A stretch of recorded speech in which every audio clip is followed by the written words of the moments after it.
Hello, everyone, and welcome to the show because you are now tuned into a brand spanking new Monday Night Live. That's right, aka the Hangout stream, aka the Chill stream. All fired up, ready to have some fun for July 10th, 2023, and brought to you by yours truly, the man broadcasting from behind the curtain. You know who I am. Because if you don't know by now, you can visit www.livefreeliverich.com or simply Google this name and you can find out.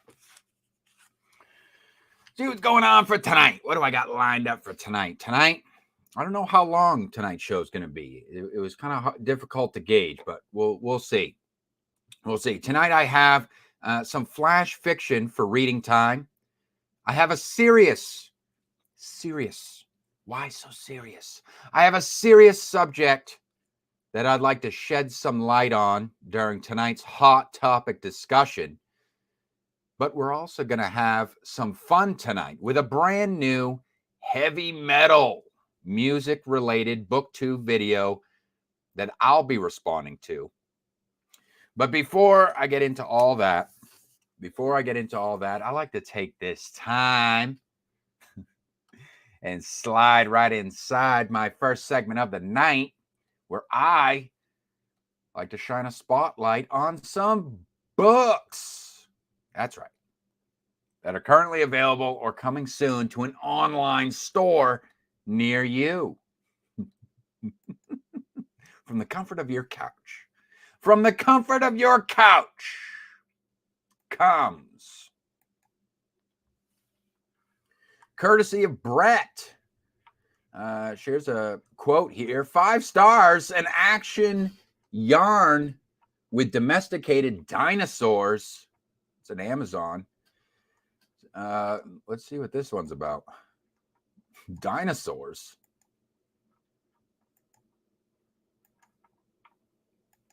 This one is entitled A Gun and a Dinosaur, from the Everest and Siegfried series by Brett McQueen.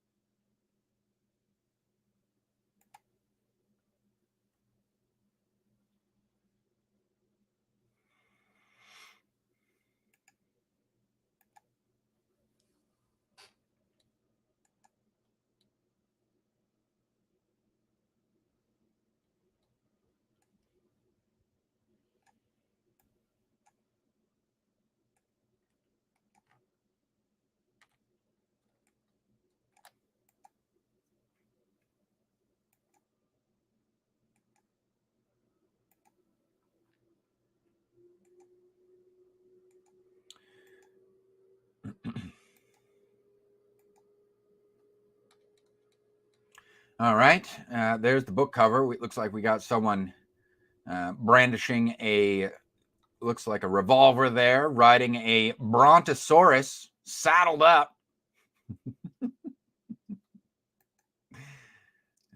My interest is piqued. The War for Welland. In a world where dinosaurs continue to thrive, modern society has struggled to develop. Despite being viewed as menaces, dinosaurs have been domesticated and have found use in entertainment, law enforcement, and crime. Guy Everest never had much.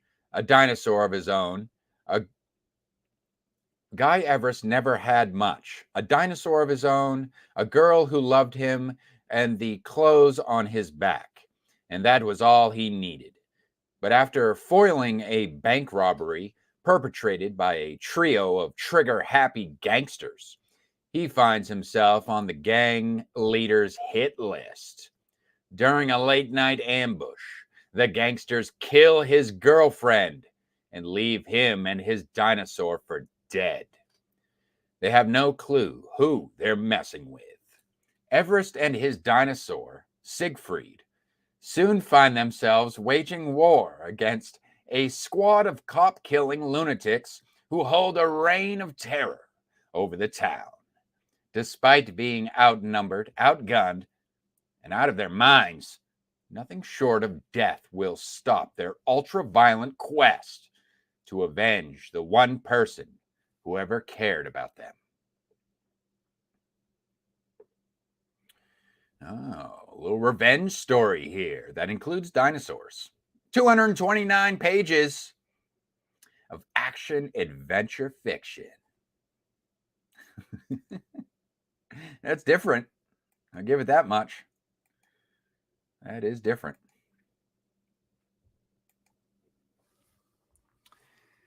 See what we have up next here.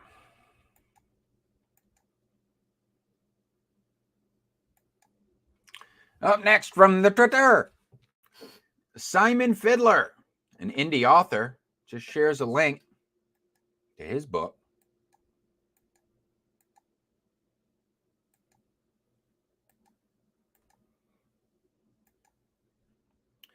This is called Camsterdam, How I Got Caught in the Crosshairs of the War on Terror by Simon Fidler. From gangsters to terrorists.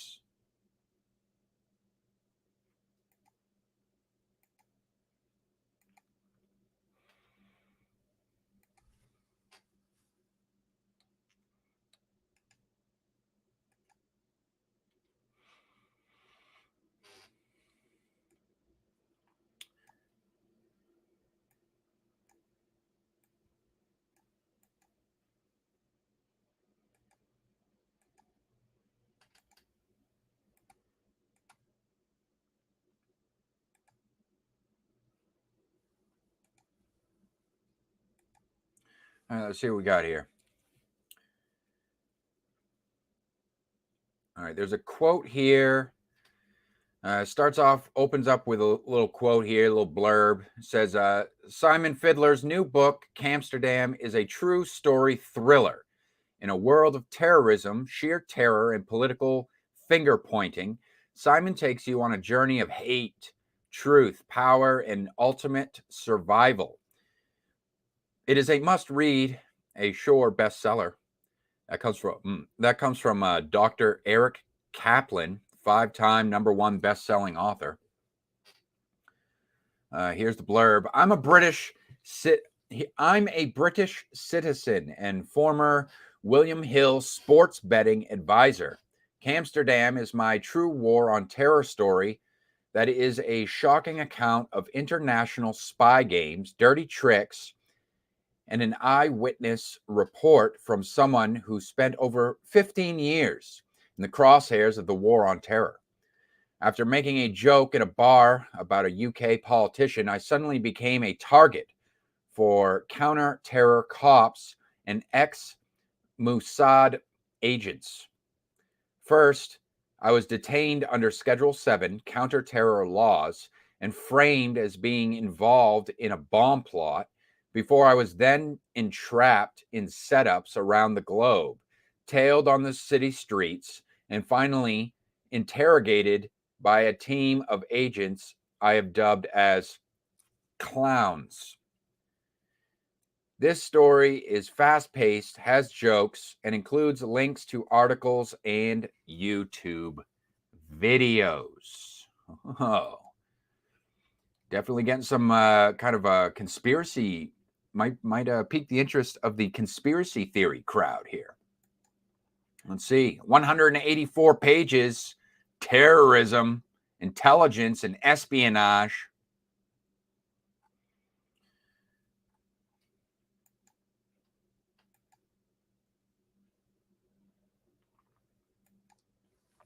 I'll just say that just sounds like an absolute nightmare. You imagine that? You know, there's a lot of people out there that like think that like, I think that that's actually a mistake to really put a lot of your trust in the justice system. Like, no, like there's actually like a level of corruption in like, you know, in all forms of government. There's like a certain degree of corruption. You know, a lot of people want to say, oh, like the US is really bad and this and that. But the thing about it is try going to like, I can't imagine going to like another country, especially some third world country or something like that. Like their governments are like just basically might as well just be like run by like random dudes that you would meet at like a bar somewhere, some dive bar somewhere. You know what I mean? And those are like the caliber of individuals that are like running the governments, you know? And it's literally not, for me, like a book like this is definitely not out of the realm of possibility. I know it just says you got to like take it anytime it's like based on a true story type of thing, you know, you take it with a grain of salt. That sure, perhaps there's going to be some things in there that are probably embellished for the sake of entertainment. But yeah, I definitely, I don't think that it's out of the realm of possibility that there are, like, if you're just happen to be somebody who's in the wrong place at the wrong time and you're saying the wrong things, then yeah, definitely you could be made. It's scary to think that you could be made an example of. You'll think, oh, the justice system, you're going to be tried and found innocent, you know, and this and that. And it's like, I wouldn't be so sure about that, you know. All right, let's see. We got one more book here to check out.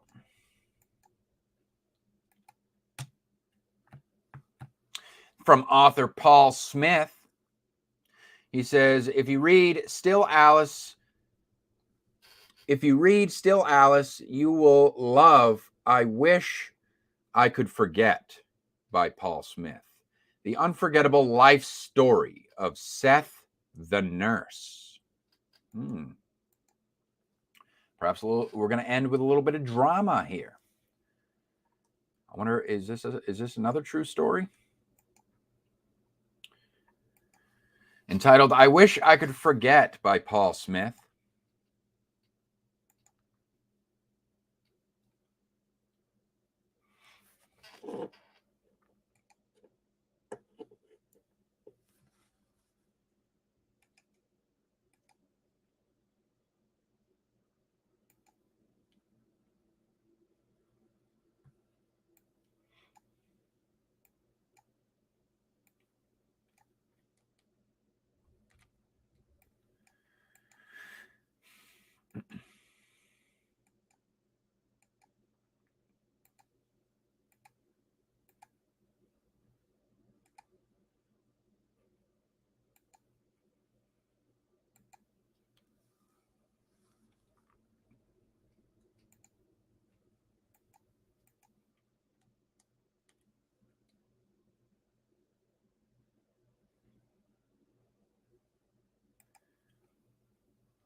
All right, looks like we have a novella here. This is the story of Seth, registered nurse, and his fight for an accurate mental health diagnosis.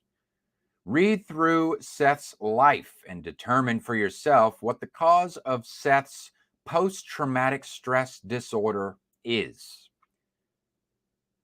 71 pages, psychological fiction. Got a little 2-hour literature and fiction short reads for you here.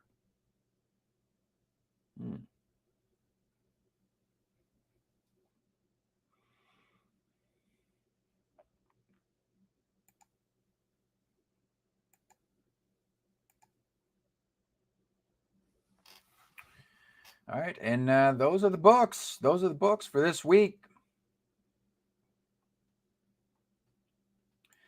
You know the deal. You can head on over to the community tab, and don't forget to cast your vote for which one out of those 3 books you thought had the most text appeal. That's right. In other words, which one out of those 3 books would you be most likely to pick? And if you would like to discover more from the independent market, you can head on over to my playlist tab or my shorts tab, and you can open yourself up some mystery packs. Inside each mystery pack, there is a cover card that reveals a book from the independent market that was recognized by the Live Free, Live Rich network. And inside the description section of each video, there is a link to an editorial written on that book by yours truly.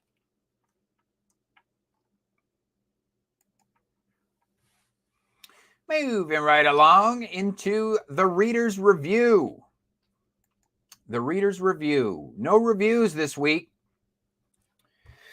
No reviews this week. Just a few words on it, though. The reader's review, this is a segment where I want to highlight individuals who are reading books from the indie market specifically.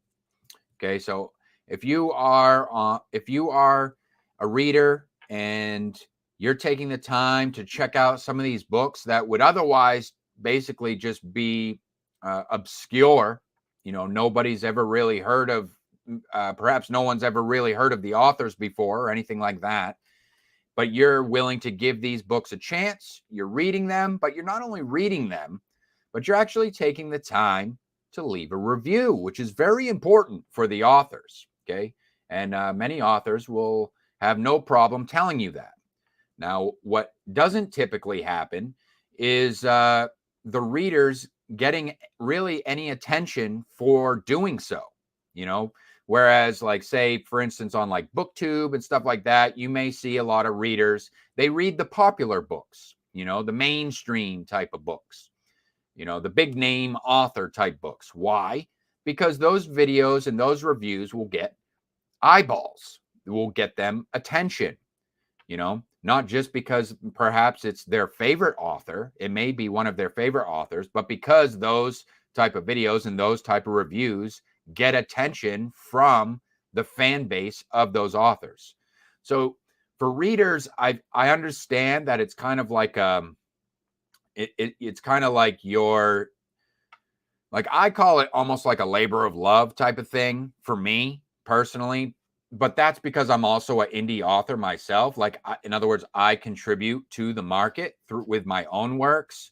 So I almost feel like it's almost like a necessity for me to be willing to put my money where my mouth is and say, hey, like if I am going to do this on my own and I'm going to be an indie author and I'm not going to be going through the trad pub route, I should be willing to pick up some indie books by other indie labels or self-published authors and be willing to give those books a chance, at the very least, to see, what's out there in the market. For me, it's not just about doing it for that, but I actually have fun while doing it. Like for me, it's very much about discovering, those rare gems, discovering something that, perhaps would never get published through the mainstream. In other words, maybe it's too extreme, or maybe it's, something that isn't marketable. You might find like the weird stuff. You might find some kind of offbeat stuff, or you might find some really, really creative type of stuff that just doesn't really fall into a nice, neat package or a box somewhere. It's this type of book, or it's that type of book in terms of genre or category. That's the type of stuff that you can discover within the indie sphere. And that, for me, that's what's fun about it. But the thing about it is when you leave reviews and stuff like that, well, people say, well, why are you leaving a review? No one's going to read the review. You leave reviews for other readers. But what's the incentive to read indie books? And I say, that's where I feel like maybe content creators need to kind of step up to the plate and start recognizing, some of these people that are out here and actually taking the time to read indie books, and or, start doing like discussions that can get other people engaged in the indie scene in terms of readers and stuff like that. And that's what I kind of hope to do with this segment. Now, how you can get involved in this segment is twofold as of right now. Well, I got 3 different ways. One, I just introduced the other week. But the main ways is like just sharing a written review with me. A written review, I'm looking for short form reviews specifically. So think like any kind of like Goodreads review or like a social media type review. So if it's a short form review, basically anything that's going to have like a rating, think like a customer type review. Okay, so like this could be an Amazon review, a Goodreads review, or like a short form social media post type review.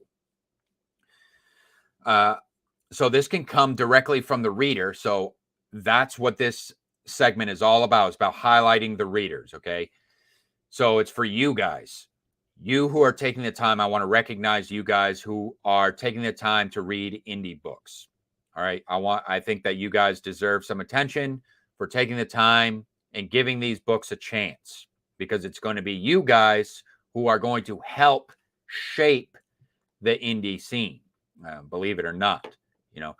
So it's going to require people who are reading the books, but also talking about the books. And then it's going to be up to, hopefully, things like this, efforts like this, where it's like, okay, shedding some light on the scene. Who's talking about what? What books are they reading? That type of stuff. So this can come from the readers directly. If you read books, these indie books, you're reading indie books, and I don't care how many star ratings you give it. Like if you're giving it a 1 star or a 5 star, and also you can submit multiple times. You can share multiple links. So if you want to be a regular on this show, like a regular contributor on this show, you can do so. Like you just do a social media account, you just have a Goodreads. You're not huge into social media, but say you have a Goodreads account and that's all you really do, and that's where you post reviews and you read indie books, by all means, each and every single time you post a new review on your Goodreads, share the link with me and I'll add it to the queue. And I'm willing to do this for as many readers that want to contribute to the show, and I'll read your reviews live on the air, and you can kind of get a little plug for your Goodreads that way. Another way is for authors themselves. So for indie authors, you yourself, if you don't want to come across as like you're kind of like, if you don't want to come across as like you're kind of like humble bragging or anything like that by sharing all the reviews that readers are doing of your own books, you can actually share those links with me, and I'll share those reviews. Like say if it's something like a reader that you want to recognize or something like that for taking the time to leave a review, then you can share those links with me, and I'll read those reviews on your behalf on the show, and the readers can get recognized that way. And then the third way, and this is like a new one, and I'm thinking about trying this on for size and see how it goes. I'm thinking about kind of including content creators, like people who do just strictly like Booktube type channels, and you do like reviews, or if you just post like book reviews in general, like you have a YouTube channel and you do book reviews. I'm thinking about opening this segment up to content creators who post book reviews and stuff like that, bringing you on to the show just for this segment alone. We can have a little conversation, talk about your channel, and then you can use this as an opportunity to talk about an indie book that you've read that you would want to recommend. Or maybe we could turn it into something fun where it's like you could give me a book that you recommend, and then talk about but also talk about the worst experience you had with an indie book, if you're game for it. In other words, like I'm open to like ideas here, but what I'm saying is I could use this, maybe open this segment up to including some other content creators to kind of work you into the show in this way and see how it goes. I think it would be fun.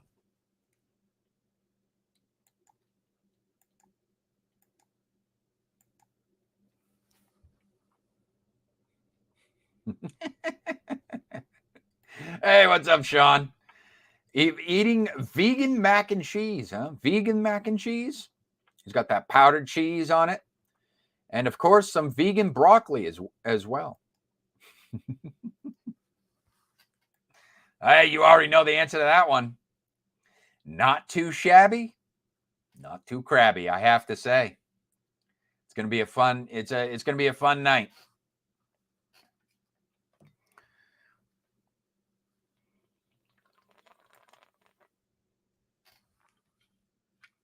How are you? You working on anything new?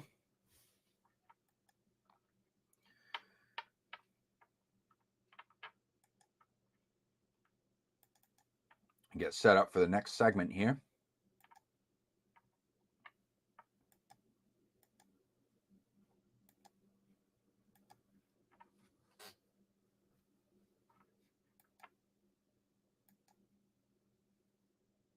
I know you've been I know you read and review some books. Maybe we get you on the show sometime. I know you have a channel. I mean, think about it. Let me know. The offer's on the table. All right, let's keep it moving right along into some announcements. Really nothing big to announce. No big news or anything special or out of the ordinary to announce this week. Just the basic housekeeping, really. Of course, we'll start off by talking about how you guys can get included in the show and all the various different ways that you can be included in this show. Like I've said from the get-go, I do this show. I'm doing this show as kind of like another means or a way of me giving back to the indie scene that I contribute to as well as an author, an artist. So I have all these various different ways that you can get your work included on the show, how you can get involved in the show, how you can contribute to the show. And it doesn't just involve you having to step outside of your comfort zone. I have been very thoughtful, at least I think so. I've been trying to be as thoughtful as possible in trying to come up with a variety of creative ways in which artists and readers and creators within the indie scene can engage and interact with the show, because for me that is a big part of why I'm doing this. I'm doing this for the interaction with my peers and to engage with those of you who are proactive within the indie scene. Keyword proactive. Okay, which means it requires you to take action on your end. That's all I ask. I ask for you to just take action. But I try to make it as easy as possible for people to take action. In other words, it doesn't require you to step too far outside of your comfort zone. You can kind of ease your way in if you'd like. And one way that you can do that is the easiest way to do that, I should say, is to hop on our group servers. You can hop on the Gilded server, the Discord server. Those links are always in the show notes down below. Okay, it's an open invitation. Everybody is free to join. Okay, and I don't enforce any kind of special rules, or I don't have any special requirements of you or expectations of you in order to participate in these group servers. I just assume that everybody is an adult. You can join the group, and it's pretty self-explanatory how these group servers work, and you can just navigate it at your own leisure, figure it out, network amongst the other individuals that are in the groups all you want. I'm not going to kick you out of the group just because you're sending messages to other members in the group. If they have a problem with you sending them messages, then they're a grown adult. They should be able to speak for themselves, So it's a matter of people just, figuring things out for themselves. It's a very hands-off kind of thing for me. For me, it's really just want this to serve as a resource for you to get involved in the show. But at the same time, it makes it easier for me because I like to plan these shows out ahead of time for you guys. If you notice, I like to have these shows structured so it's not just me waffling in front of a camera for 3 hours talking about basically nothing, and effectively wasting your time. At least that's what I would feel like. I'm trying to provide some sort of value here and make it evergreen at the same time for all the people that choose to participate in the show. So you'll see there's all these different types of channels in the group where you can share videos, share your links to your books. You can share if you run a blog, you can share blog articles, flash fiction, poetry. If you're a reader and you run a book club, reading events, like one-off reading events, anything like that, you can share that stuff with me. If you're an artist, a comic book creator, something like that, and you run like Kickstarters, Indiegogos, crowdfunding campaigns, you got stuff like that going on, keep me on the up and up. Let me know, and I can work you into the show. Okay, when in doubt, just share the link. Don't think, share the link is the motto of this show. And it's my job as the producer to figure out whether or not it's something that I can fit into the show. And I'm not trying to be a gatekeeper here. I sincerely just want to interact with those who are gung-ho about the indie scene in general. So if that's you and you're passionate just about the arts and entertainment in general, I don't care about your political affiliations. I don't care about, if you're perceived as a problematic individual or anything like that. If you're just here to appreciate the arts and the entertainment, then get in contact with me, and I'll do my best to try and work with you in some shape, fashion, or form.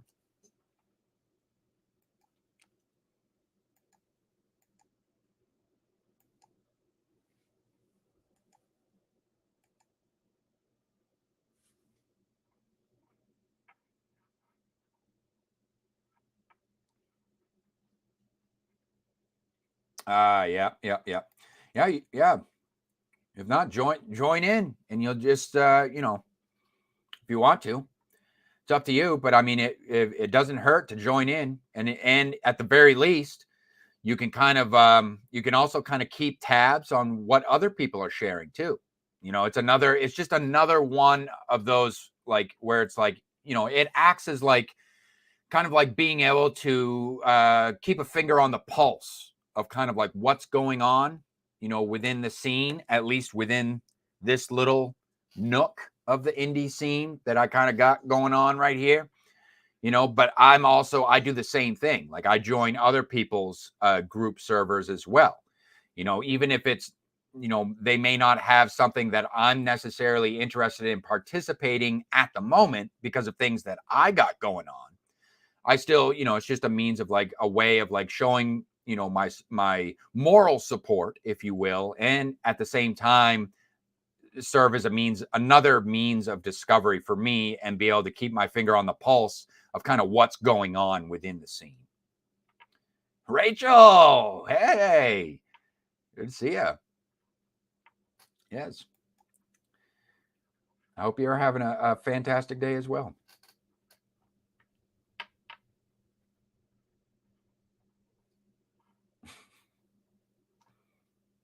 That is a fun fact. All right, let's see what else we got going on here. So speaking of the opportunities, this one, I'm going to continue to talk about it. I'm going to continue to talk about it because this is something that I am looking forward to developing into a bigger thing in the future. And I don't think you guys truly, maybe I haven't been very adamant about kind of like talking about just how excited I am about my vision for this project.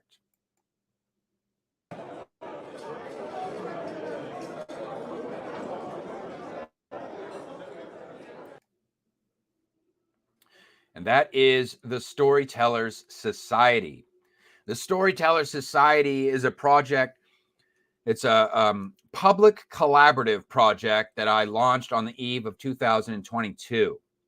So for this, I am opening my blog up to you guys, my peers in the writing community, if you will, where I want to kind of open this up where we can kind of create a peer-to-peer connection, if you will, and collaborate on this project where it's just what I'm looking for is flash fiction for this one specifically. Flash fiction for this project is fiction that is between 500 all the way up to 2,000 words. So I give you quite a bit of leeway on that one. But not only that, it doesn't matter the genre and there's no prompts. It's just like think of this as just like a piece of a sampling, if you will, a free sampling of your work to my audience. Okay.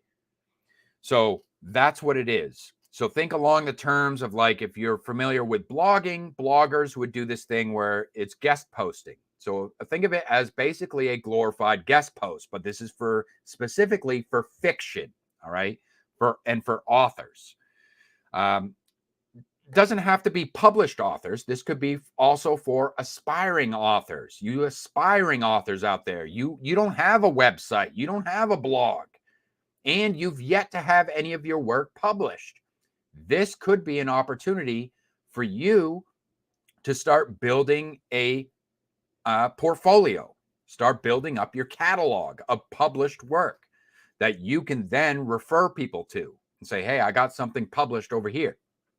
Okay.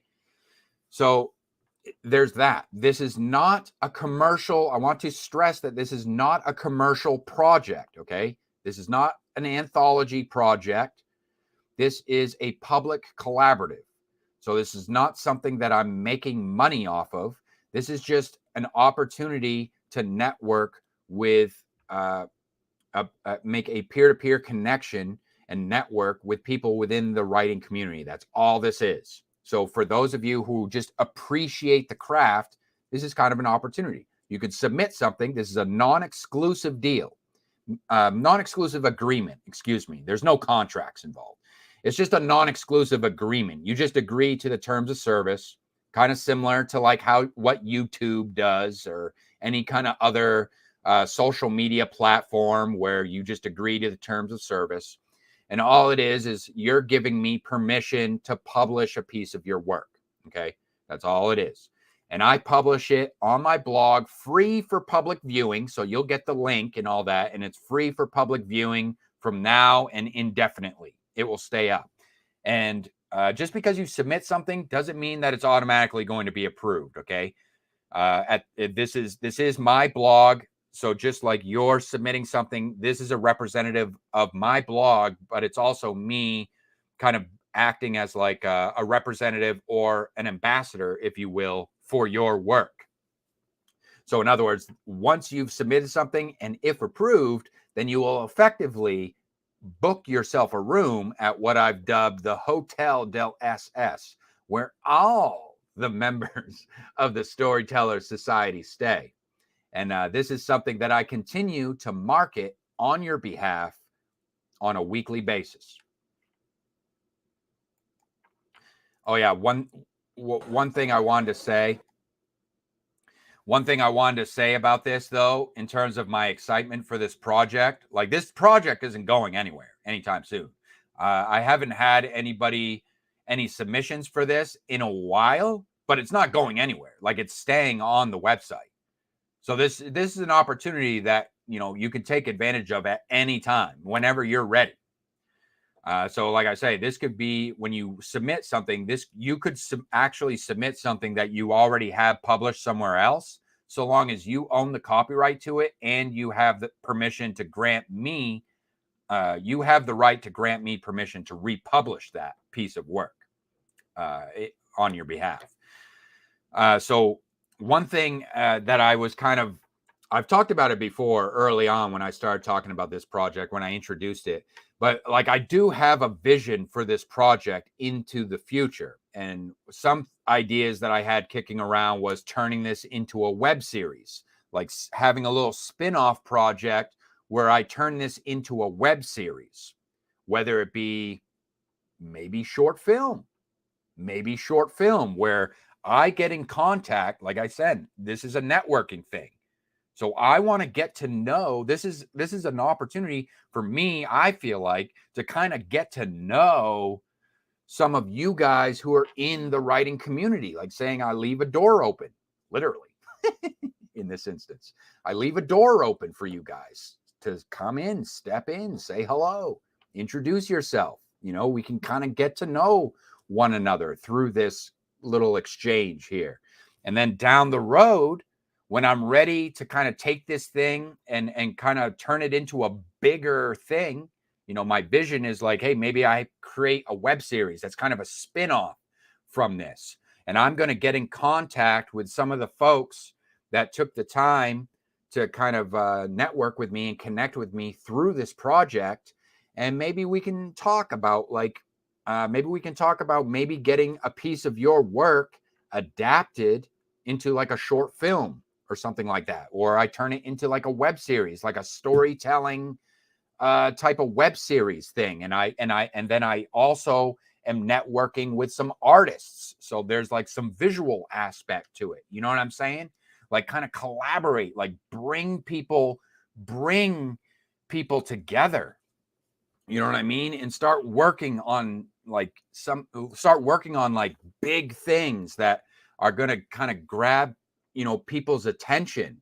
But at the same time, it's beneficial for everybody who's involved. You know, create that kind of like that synergy there, where it's like everybody contributes just a little bit of effort, but that little bit of effort from, you know, all these different talented individuals kind of creates this bigger type of project, if you will, where, you know, it's, you know, where everybody involved benefits from it. You know, these are the type of ideas that I think about, you know, and it's nothing that I'm setting in stone here. Don't get me wrong. I'm not saying that is what I'm going to do, but I'm just saying these are the type of ideas that I'm thinking. I'm thinking big, you know, I'm thinking big idea type stuff. You know, I don't want to just be like, how do I put this? Like for me, like I want to bolster this type of community, if you will, and I use community in quotes here because I know that's kind of a tainted term, but I do want to kind of bolster this type of community where it's artists, where it's like artists coming together, because I know with all this AI shit on the forefront, it's going to get ugly out there, you know, and it's going to be like a cutthroat. It's already starting to become like that. And I feel like the best way, one way that maybe we could combat that is for actual artists who care about their craft to network, come together with other artists who care about the craft, in the sense that they're not trying to just make a buck. They're not trying to just rip people off. They just doing it because they are passionate about it. They just enjoy it. They just enjoy making things. And despite our differences, we can find these different ways of being able to like come together and just create with one another. You know, despite our differences, whether they be ideological, religious, anything like that, you know, that at the end of the day has nothing to do with being creative and just using your imagination and enjoying the arts and entertainment. All right, I went off on a little bit of a tangent there. But that was something I feel like, you know, it's kind of been sitting, the project has kind of been sitting dormant for a little while. And I really like, I know where I would like to take it. But you know, it's one of those things where it's like, I'm not discouraged by any means. Don't get me wrong. I'm not like, you guys have to do this. And like, as if I feel entitled to your work. It's not like that at all. Like, you know, if you're, you know, very protective if you're very protective in terms of the value of your work, like I get it. I understand. but I feel like, I try to do my best. And I feel like for those of you who have been paying attention, you'll see that I am genuine, or at least I'm sincere in my effort in terms of I'm trying to do justice for those who have taken the time to submit. And I am sticking to my word, and I've been committed to my effort to continue to market their work on their behalf. And they can it's hands off for them, but this is something that I continue to market on a weekly basis. So anyone that has contributed, I am very appreciative of you contributing. I haven't forgotten about you. And best believe you are on my list, so to speak, when it comes to like down the road, when I do plan on doing like paid type of work, and I'm going to be, shelling out the greenbacks, you are going to be, some of the first folks that I'm going to, try to reach out to and get in contact with and see if maybe you would be interested and get on board with something like that, because I feel like, there's that, at least that level of base level of trust that one acquaintance can have with another for, in terms of at least we've made contact with each other. It's not like I'm reaching out to a complete stranger. You know what I mean? That's how I feel like about it.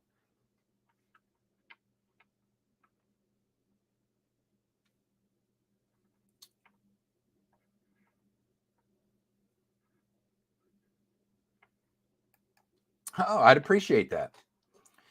Yeah, short fiction is yeah, it's definitely, it's something different. It's something different. I know you I know you were when you were on the show, you were talking a little bit about that with what was it, one of the romance ones, and it ended up being what was it, over 100K or something like that.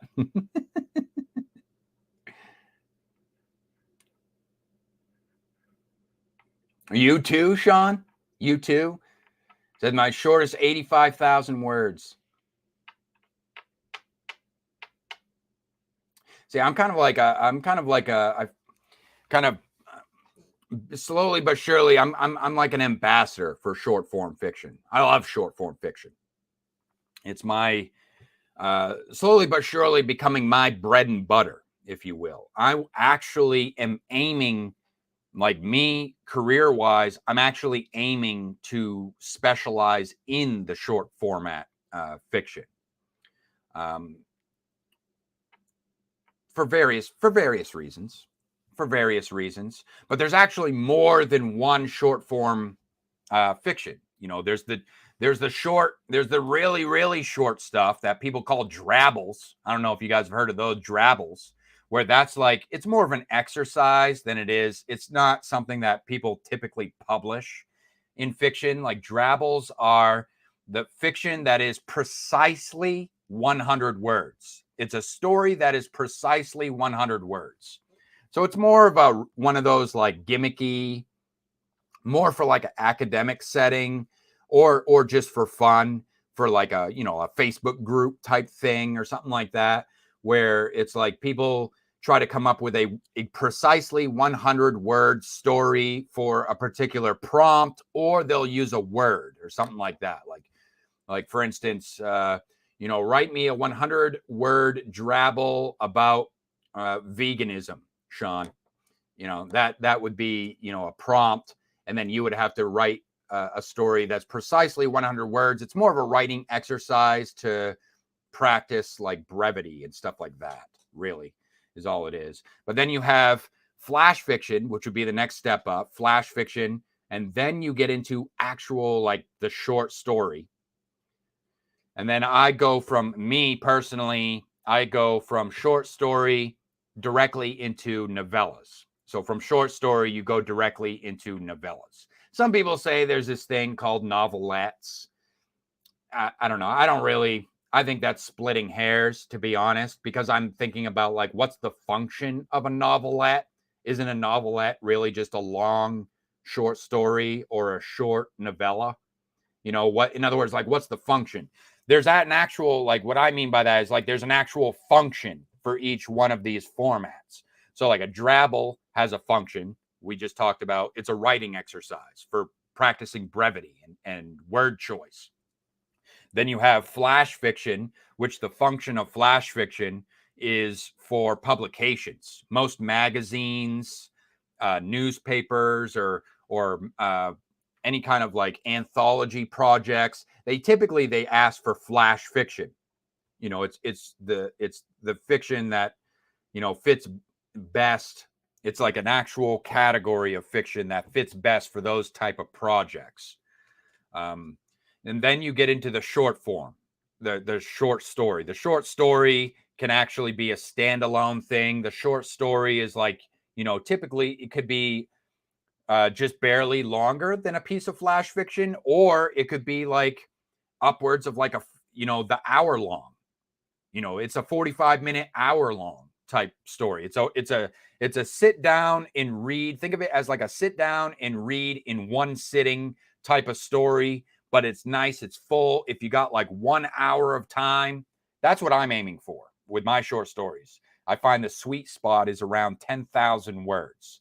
That's right around 45 minutes of read time is 10,000 words. But, you know, I count short story, me personally, I count short stories all the way up to like about 25,000 words.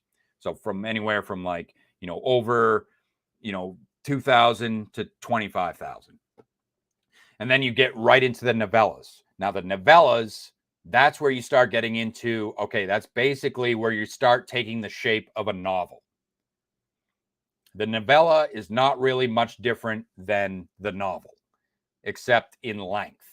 But it's more like an introduction to the novel. Whereas the novel is like, the only difference between the novella and the novel is the fact that when you say novel, people can think, well, a novel could be 200 a novel could be like, you know, anywhere from like 150, 200 pages, all the way up to friggin' 1,200 pages, a friggin' poem. Okay. That's a novel. Like, it's hard to picture exactly what a novel is unless you're talking about genre. Whereas when you say novella, well, you say, okay, you got a roundabout. Okay, what's a novella? It's going to be about maybe a couple hours. It's like effectively double the length of like what a short story is. And I'm like going off on these tangents. I like talking about these type of things, though.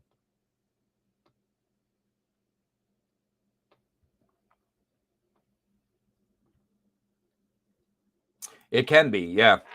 It can be. It's just different. It's just different.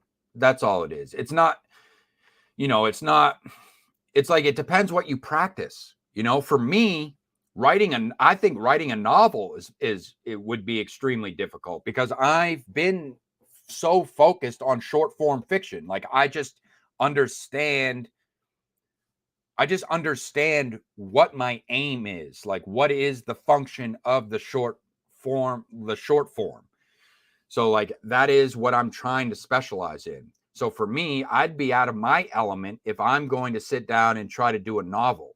And I've talked about on other channels before, on a podcast, is that like the novel for me, like I would have to do some serious outlining to like write. I feel like for me to like be able to write a novel.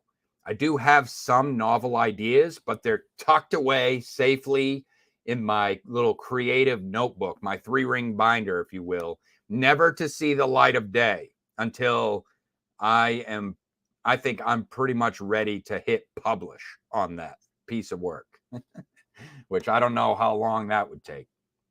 But needless to say, it's not on my list of priorities as of right now to publish a novel, you know.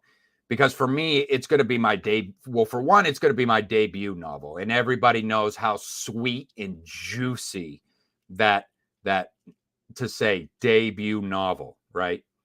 When you say it's your debut novel, that's a very sweet and juicy thing to say. You know, it grabs eyeballs when you say that, you know. And maybe there's a part of me that's like, well, I'm saving that. I want to save that, you know. Save that opportunity to say that. Maybe that was it. It's at 178,000 words.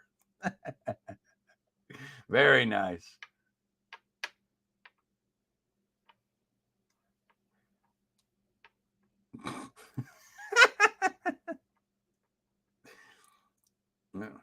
You're gonna start a podcast. I might do a one-off.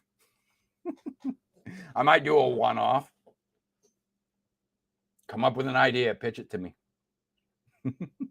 I might be game. All right. Let's see. Last but not least, of course, we got the Live Free, Live Rich Weekly.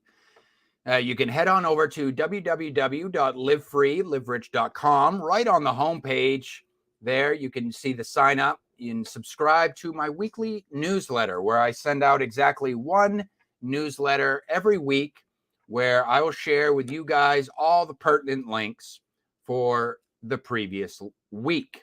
So if you're not following me on social media, I don't expect you to follow me on social media if you don't want to. It's no skin off my back. I got to be honest with you guys. I don't take the social media stuff too seriously, I got to say. So if you're not following me on social media, no biggie. But I would suggest subscribing to the newsletter because newsletters are still in vogue. Trust me, they're a little bit underground. They're less talked about nowadays with the advent of social media. But I'll tell you right now, if you're smart, and I don't mean to say that in a condescending manner, but you are working on building up your newsletter, okay? Because social media can be taken away from you just like that. They've already proven it. These technocrats, these little technocrat, revenge of the nerd type guys that are out here, you know, basically playing God with their makeshift public squares. You know what they do? They suck everybody in to these social platforms. The next thing you know, these nerds and these technocrats are like, I control what's going on in the public square. And they could just turn off your account, ban you, send you away. It's like, okay, you know, the total dick move, Get everybody excited about quote unquote social media.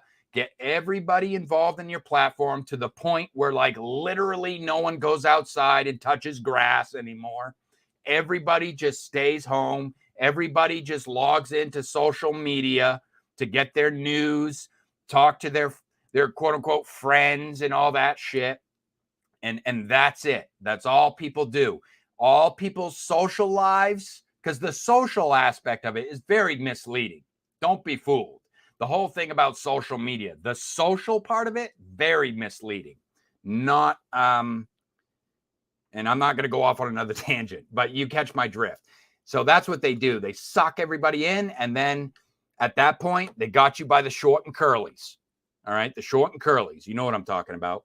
And if you say something that they don't like, you do something that they don't like, or you're not licking the boot of their policies and how they expect you to use their platform, God forbid you try to get creative and use their platforms in a creative way that is actually beneficial to you as an independent creator and artist. You know, if you do something that becomes too successful in their eyes and you're not doing it the way they want you to do it, you're out. They'll just close your account. I've seen it plenty of times. So do not take your that was basically just the long-winded way of saying, do not take your social media accounts for granted. Always be building up various different things, different means of communicating with people. Email is still alive. I feel like you guys are getting multiple hot topics tonight.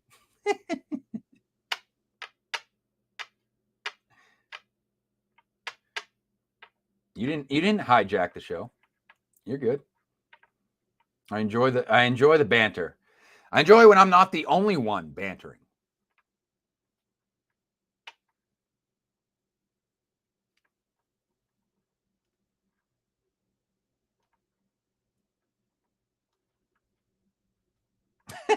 Yeah, right on. Yeah. Yeah, those the book cover budget, you know. And you have some nice ones, I have to say. You do have some nice ones.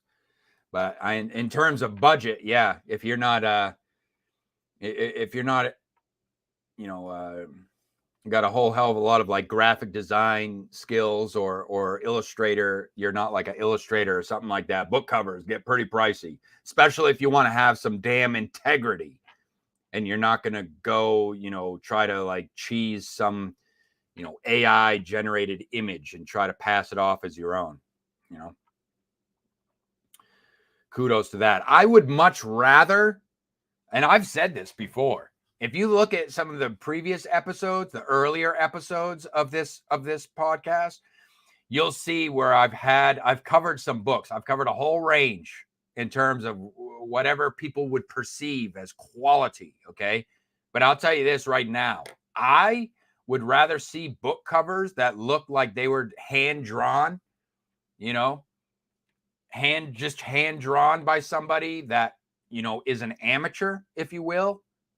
You know, if I'm to be you kind about it, if I would rather see book covers that look like they were drawn by somebody who is an amateur than look at a book cover and question and have to sit there and scratch my head and question whether or not it was generated by artificial intelligence, you know, because there's just something about it at this point in the conversation. It just leaves a dirty taste in my mouth. It just leaves a bitter taste in my mouth, really, you know.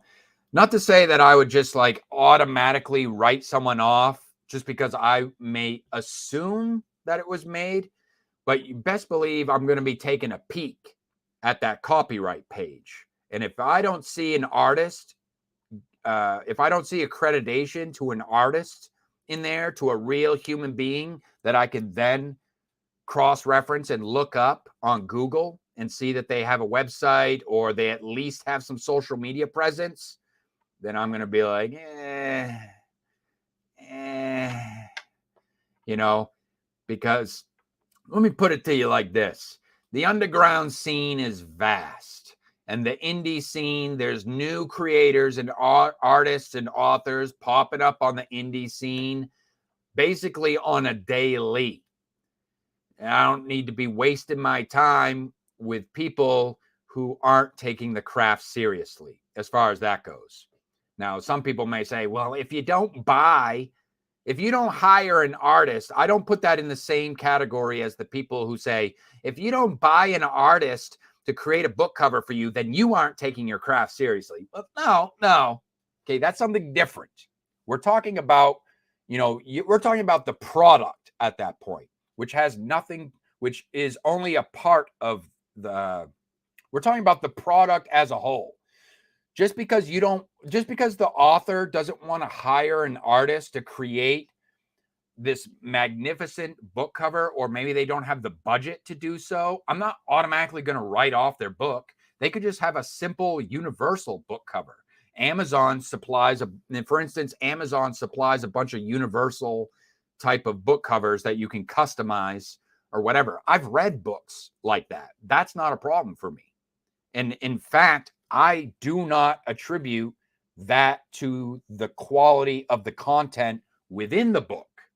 Now, is it within the author's best interest to do whatever they can to grab eyeballs? Yeah, obviously, you want to have a nice flashy book cover that's going to grab eyeballs. But just because you don't have one, it's not automatic. It doesn't automatically mean what's inside it's a reflection of what's inside the book. At least I don't subscribe to that. I don't subscribe to that. Hey, DA, what's going on? Speak of the devil. Let's go right into the next segment because I got something of yours to read, DA. That's right. Reading time. Reading time. This is coming from the Discord. Getting to your work. This isn't your article. This is actually a piece of your flash fiction that I'm going to be reading tonight.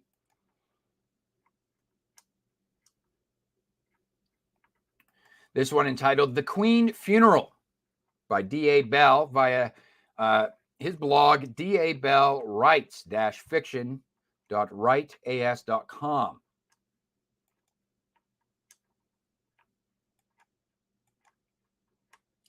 So let's see what DA has for us tonight.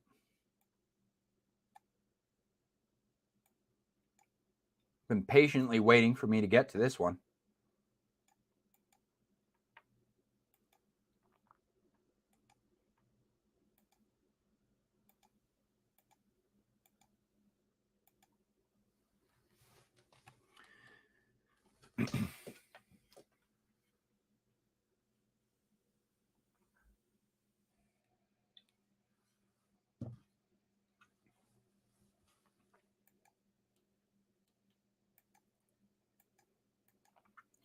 All right. The Queen funeral. Starts out with a quote here. It says, "Damn, dude's got words," from Anything's Possible. Where's that come from, DA? Such grandstanding, the Queen thought, looking down below. Choirs have sung of your greatest battles. Orators recited your most famous speeches. Your family from afar has reminded us of how good you were. I am the one who forgot the man I loved ages ago. If only that man had died instead of the drunk bastard. Thereby, they will remember me as the faithful wife.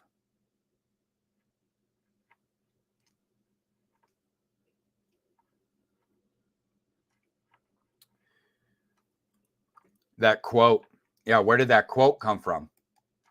It says, anything's possible. Anything's possible. Henny.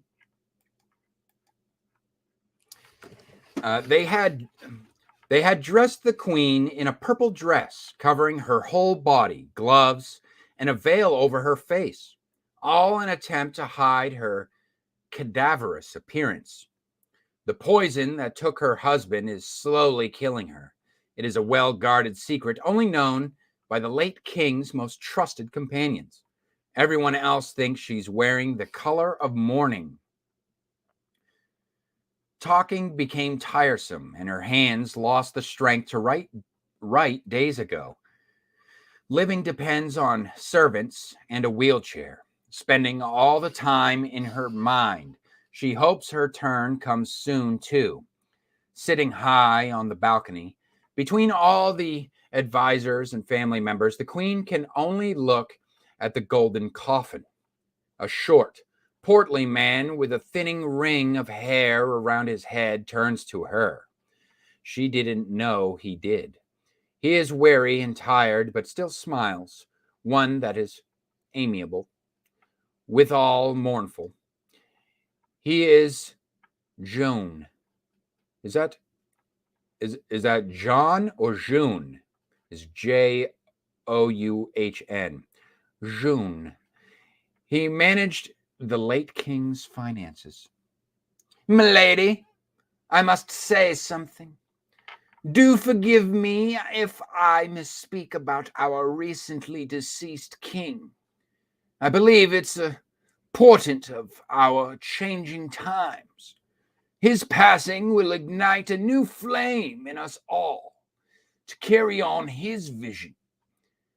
If you could nod, I know you'd agree, my queen, June said. All right, it's not a typo. It's Jean, pronounced Jean. I was being fancy. Okay. If I had the strength, I'd slap him. What vision! That man was king for years and only went as far as conquering 3 kingdoms. Only 3 kingdoms?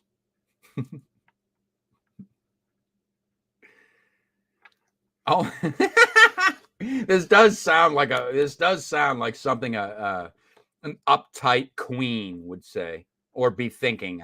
Rather, if I had the strength, I'd slap him. What vision! That man was king for years and only went far as conquering 3 kingdoms. He had ambitions, but his vices took most of them up. Oh, yes, he became spoiled by his kingly life. I wonder which was bigger, the seams of his pants or the advisors he hired to do his work. I'll never know. This, so I'm assuming he was a extra thick type of man. He shopped at the Big and Tall store. I'll never know.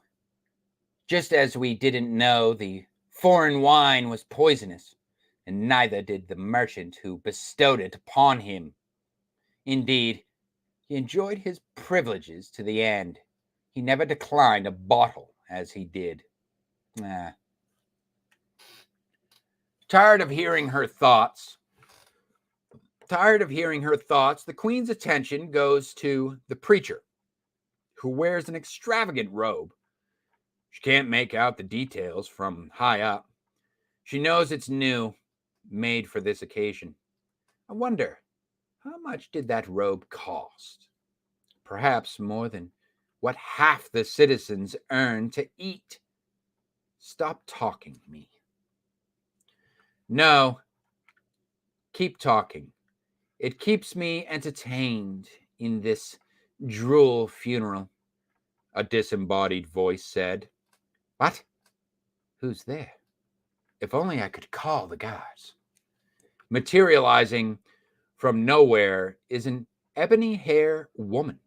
The Queen didn't realize the woman had appeared before her, like the stranger's existence didn't actualize immediately. The Queen notices the clothes. They always notice the clothes first, don't they? What strange raiments you wear. A strange pattern swirling with colors. I cannot tell if it is your skin or not. Are you perhaps a spirit? You are funny, mortal. First, you berate your husband's funeral. Now you confuse me with a lowly spirit. You are not a spirit? What are you? Ha! A spirit wishes it could attain something as magnificent as me. They're very, these characters are very coming across as very posh to me. I like it. And petty as well. Fun pettiness about them. I am she. I am she, but it's spelled S-H-I, not S-H-E. I wonder if a little play on words there. A spirit wishes it could attain something as magnificent as me. I am she, the one you mortals call the mistress of death. She said, It cannot be. The mistress of death is not such a beautiful woman. She is a skeleton that carries a lantern in her right hand. I did that centuries ago to spook you all. Slowly. Yeah. Yeah.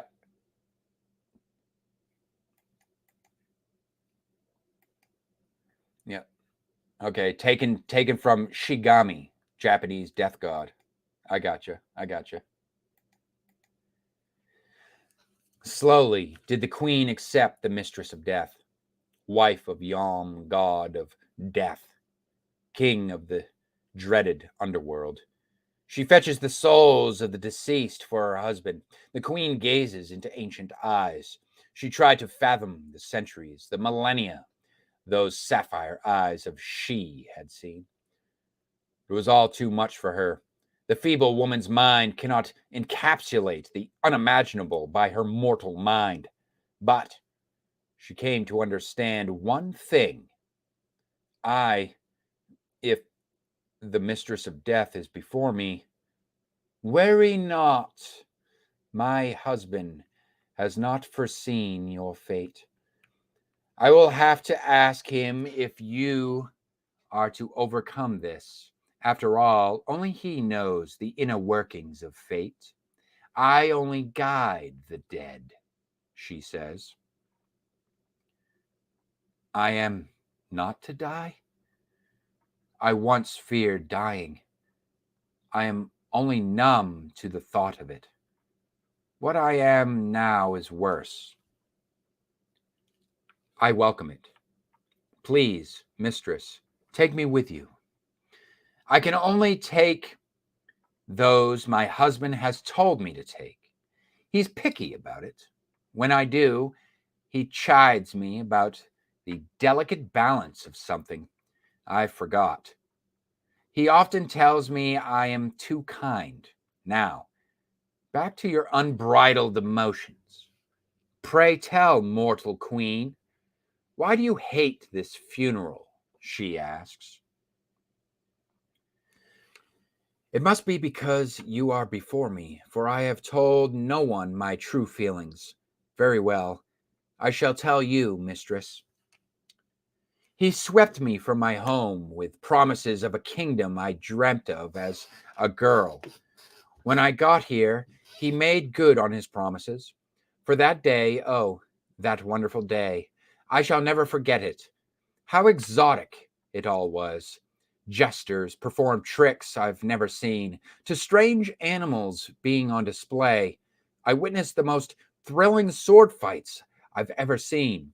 I held my breath through them all.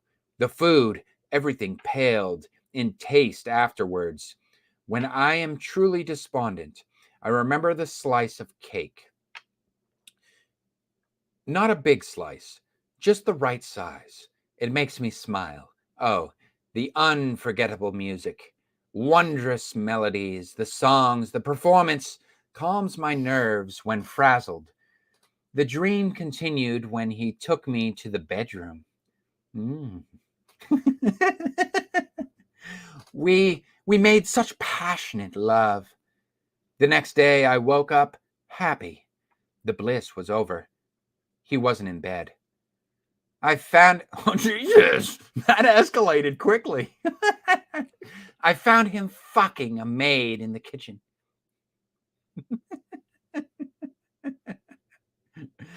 I was furious and hurt, and I ran off. I told the servants to pack my belongings. Hurriedly, I had a scribe write a letter to my father for him to send a ship for me. So that's it. She just throw it all away just like that. You know? Just because he's got a little bit of a mistress, he's got a little side piece. That's it. She's going to throw away an entire kingdom. Huh? Sounds a little ungrateful, if you ask me. Hurriedly, I had a scribe write a letter to my father for him to send a ship for me. He spoke sweet words to me. He made me believe he wouldn't do it. How foolish I was, a girl in the jaws of a rat, the dirtiest of one. Oh, mistress, I was a girl in love. Do remember it, as this sorrowful tale continues. Where was I? Ah, that's right. The next day later, he was found drunk in bed with his friend's wife. Well, that's a bit dirty. He was found drunk in bed with his friend's wife.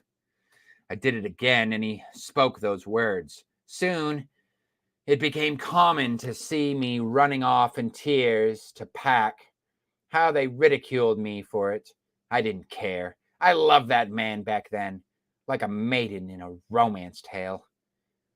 The great mountains would have gotten moved by me if he told me to do it. Alas, the dreamlike day became the reason for me to fight for him. The finest form of tragedy and comedy, is it not, mistress? Your face. It seems my tale interests you greatly more than before. I shall go on. As I told you, they ridiculed me, never to my face. Their whispers, I listened to them for a year. Eventually, a maid was with the child. I snapped. She stopped speaking. and she tilts her head in curiosity. The queen felt the smoothest skin caress her face. The hand is warm for a death god. The goddess rubs her gaunt cheek, like a child, of course. Everyone is a child to her. The sensation is like getting embraced by her mother. It's the first time in years she ever cried, ever felt at peace. She wants to remain like this forever, but the goddess speaks. Why do you cry, mortal? Queen? These are not tears for your husband, nor for anyone else here. Tell me. After discovering he had fathered a child, I became mute. Oh, the gifts he tried to give me. All of his extravagant parties, the exotic animals, and people from far-off lands, he gave it all to me. If only that foolish girl was alive to receive those pitiful gifts, I would have raised the child myself. No, I hated him, mistress. You must understand my hatred, being who you are. Their whispers became an open mockery, his lies. The rat was still expanding his brood. I wanted the bastard to suffer. Jesus. So, I did a horrendous thing. I ordered the execution of the maid he impregnated the first time, her baby too. I had the others he impregnated, their children, kicked out of the castle and forced them to work in brothels. He wept and begged me to stop, but I didn't relent. He died by the rope.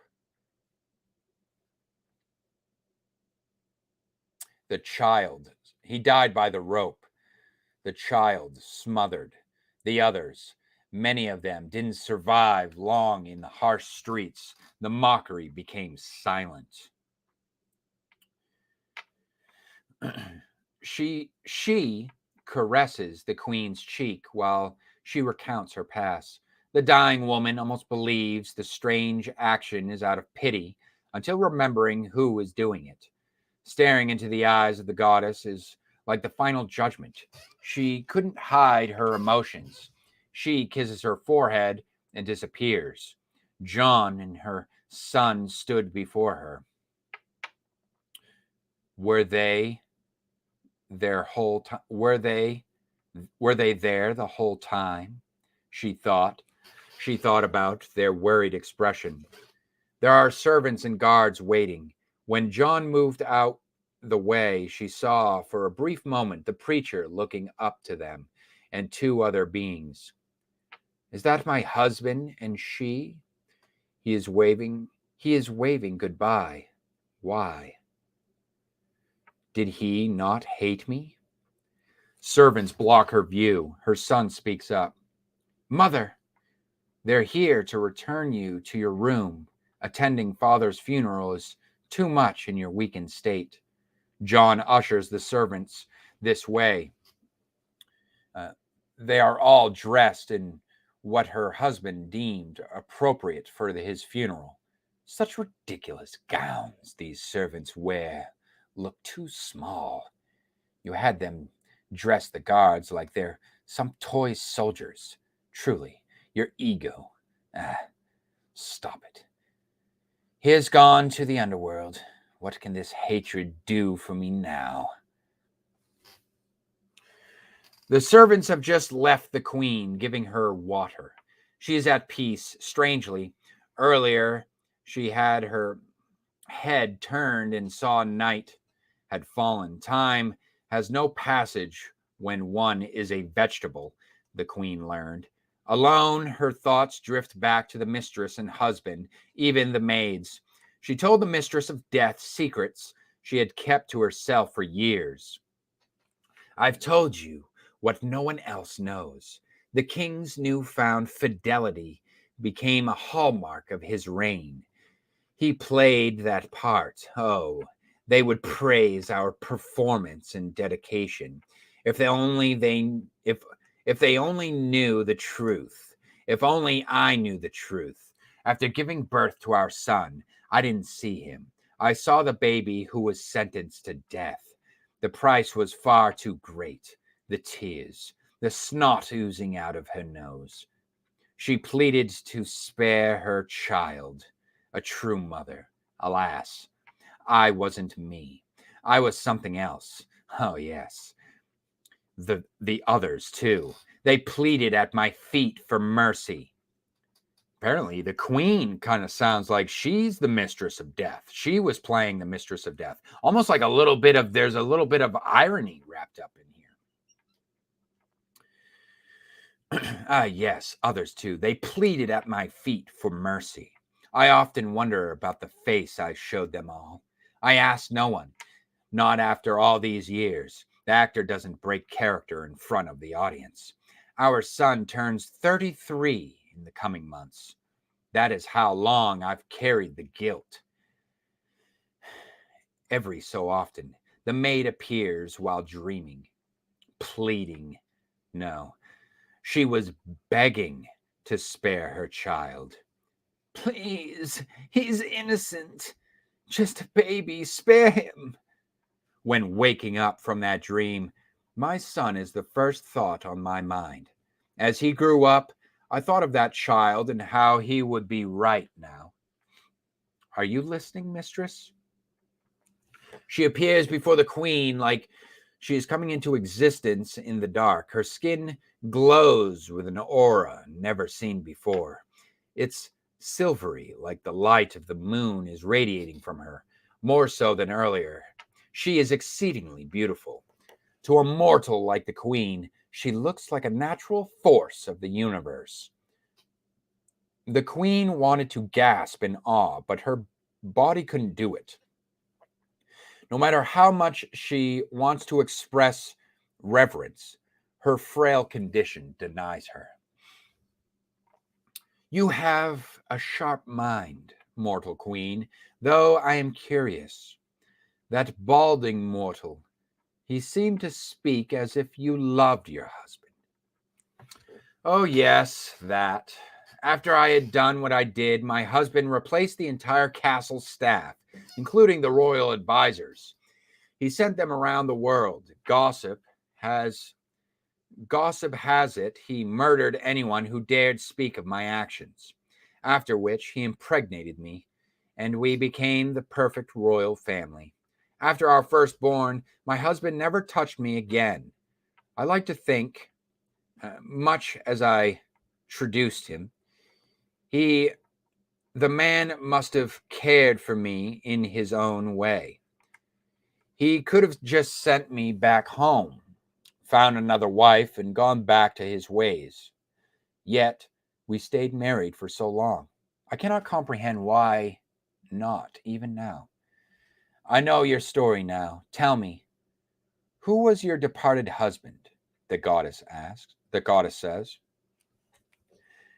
He was the famed New World King. His conquering of these lands and savages are stuff of legends. He promised equality for all and the powers of the queen.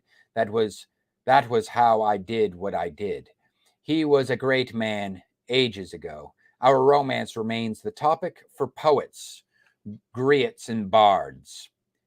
Tell me, mistress, did my husband speak of me? They say the dead tell you their last words in a dream by you for whoever needs to know them. I am prepared to hear it, no matter how unsavory they may be. Perhaps it will be what I need to assuage the hatred of mine. The departed don't speak. They are merely souls. They don't speak. I shall never know my husband's last thoughts before his death. The mistress is about to speak when a voice spoke to her. Only she could hear his soft spoken words. People are on the verge of dying, and she must guide them toward the underworld for eternity. And she beacons at his side. She holds a solemn face, but the queen cannot comprehend the expression of the goddess. Her mortal mind cannot fathom gods bound by emotions. Even earlier, she expressed sadness when she told the queen the truth. Even now, she is sad once more, a sadness only she knows for what she must do. I am too kind. The queen The queen never thought how it would feel to die when the mistress of death touched her. She cannot remember the sensation being strange and fast. She cannot speak, neither hear nor feel. The regret and anger she carried for decades, the love of her son, all the worldly things she knows are gone.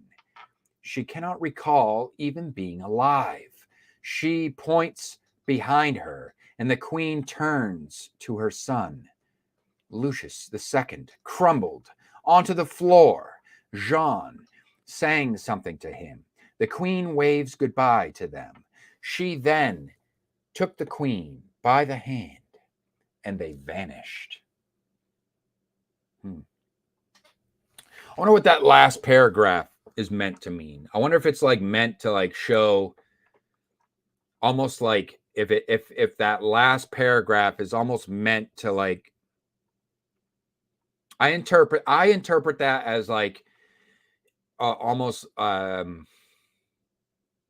as if all the queen's like anger and hatred, like the anger and hatred she had for her husband's actions and all the like despicable things that she did to those, you know, to effectively to his subjects, effectively because of the position of power he was in, was kind of all in vain. And it was, and in the end, it was futile. Like, and it was like, it was, I don't know. That's basically what I interpret from that. Thanks for sharing that, DA.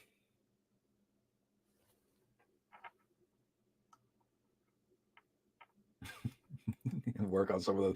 It's a little bit. If you're reading it, I'm going to leave a link. I'm going to leave a link to it down below, and you guys can check out the original material. That's why I like to have it on screen, but I know it can be kind of hard to read on screen in that little box. But you guys can go to the link and you can see how it's written. And that's like one of those. That's one of those instances where it's like reading something. When you're reading something, I would say that's an instance where like an audible version differs from a text-based version. Like in the text-based version, I can see what I'm reading. So I know when I'm reading she as in SHI and reading she as in SHE. But when you're just listening to it in the audible form, I could see where there were some parts in there where it could get a little bit confusing and get a little, the listener could get a little mixed up. But not bad, not bad. Appreciate you sharing that with the show. If you guys have something that you'd like me to read live on the air, this isn't, mind you, this isn't where I'm critiquing it, okay? So just to let you guys know, whatever you share with me and I read it on the show, this is not time for me to do a formal critique of your writing, okay? So I just want to put that out there right now. It's not about me sharing my opinions of it. You know, I may add a little commentary and I may kind of, you know, share some of my first impressions of it as a reader, but I'm not going to sit there and do like a formal critique of your work. That's not what this is about. So if you guys have like a piece of flash fiction that you would like to share with me, it could be some poetry, it could be an essay, or it could be like an editorial, like a book review editorial type of piece of writing, you could share that with me and I'll read it during the show. This is really just about, you know, showing what other people have going on out there within the writing community, if you will.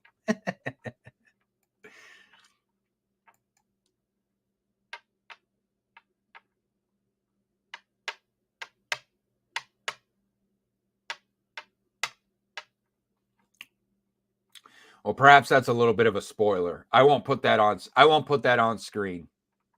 You guys are going to have to find out for yourselves. If you're live, if you know, you know. I'm going to keep it moving, though. We have 2 more segments to this show tonight. I wasn't sure how much time I was going to have, but it looks like we're doing all right on time. We're doing all right on time. I'm going to start setting up this next segment. This is going to be a fun one. I think this is going to be a fun one. And interactive as well. That's what I mean by that. This is going to be a fun one because it's going to be perhaps a little interactive. So you guys can play along. Feel free to play along at home on this one. All right. We got some featured media for tonight. But first, I need to set this up here.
All right. Looking good, looking good.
All right, all right. Featured media. Let's do this thing. You guys ready? I don't get these very often. So I'm always very excited when I get to, showcase, something that was produced by, another content creator on YouTube. It doesn't have to be on YouTube. Like if you do like Rumble, if you have videos that you produce, but you only post them on like Rumble or BitChute or something like that, I can still share them on the stream, but I'll just, I typically what I'll do is I'll review the content just to make sure that it's like YouTube safe. But tonight, what we have here, I was tagged. It's always exciting when somebody thinks of me, somebody else thinks of me. Makes me feel good. And I see here,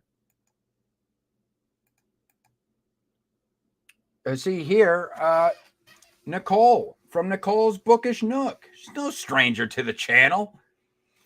Nicole's Bookish Nook tagged me. She was responding to a book tag. She said, thank you for tagging me. And that was the channel is Art of AWR, because this tag was metal, and she tagged she tagged me. So she nominated me specifically and exclusively for this tag. So apparently she has a lot of faith. She has put a lot of faith in my ability to get through this entire tag. So hopefully I don't let you down, Nicole. Okay, I did my best on this one, and I put some thought into it. I will admit that I put some time into it this week to make sure that I could kind of come up with some interesting answers for this one. And what am I talking about here?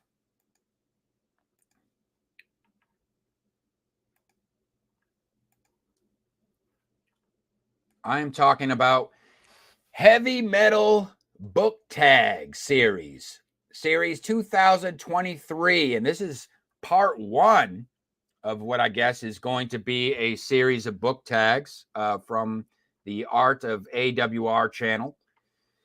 He's the original creator, so I will be leaving, or at least I will be tagging the original creator of this tag, so you guys can check out his channel, but I'll also be linking to this video as well that Nicole posted here. So I'm going to be watching her video. So let's check it out.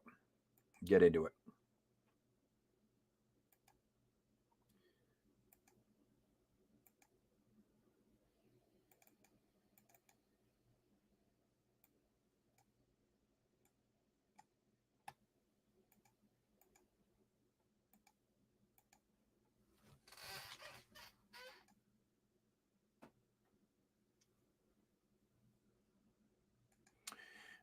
All right, I'm just going to double check. I like to double check, make sure I'm sharing the audio.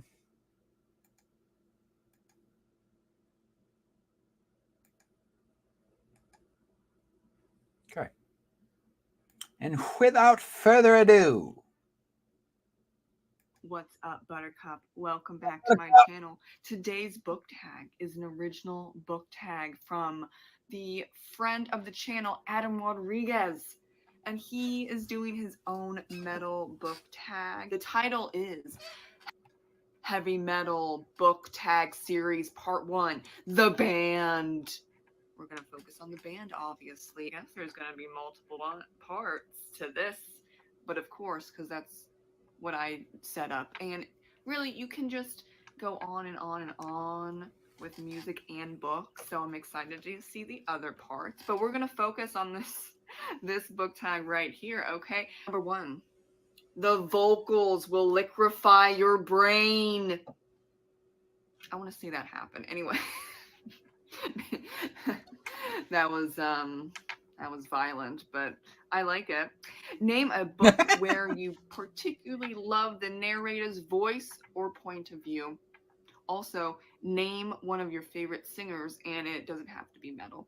First question would be, I love the narration of the Gemma Doyle trilogy by Libba Bray because it sounds like a teenager. And not an adult trying to be a teenager. You know, that's really hard to do unless you start writing a book at 16, 17, whatever, you know. But usually it's not good when you do that. Hello, I understand. I had the to cringy rewrite teenage the whole angst. first novel because I started it when I was 12 and it was a hot mess. So I give props to any writer who can create a teenager that sounds like a teenager and acts like a teenager, but not overly stupid, because teenagers do have common sense, but their common sense doesn't necessarily make sense to adults. So it's a fine line. It's really hard at times to do, especially like, you know, depending on what your story is about and the time period and all of that stuff. So I really enjoyed the Gemma Doyle trilogy. I started in like 8th grade, finished it a few years later. There's 3 books in that trilogy, and It's one of my all-time favorite young adult historical fantasy book series. Forever and ever. Favorite singer is Anthony Kiedis and Brian Johnson. I kept it in the rock family, not metal, but wait, no. I also really like Ozzy Osbourne and Ronnie James Dio. There. Ha. 2 and 2.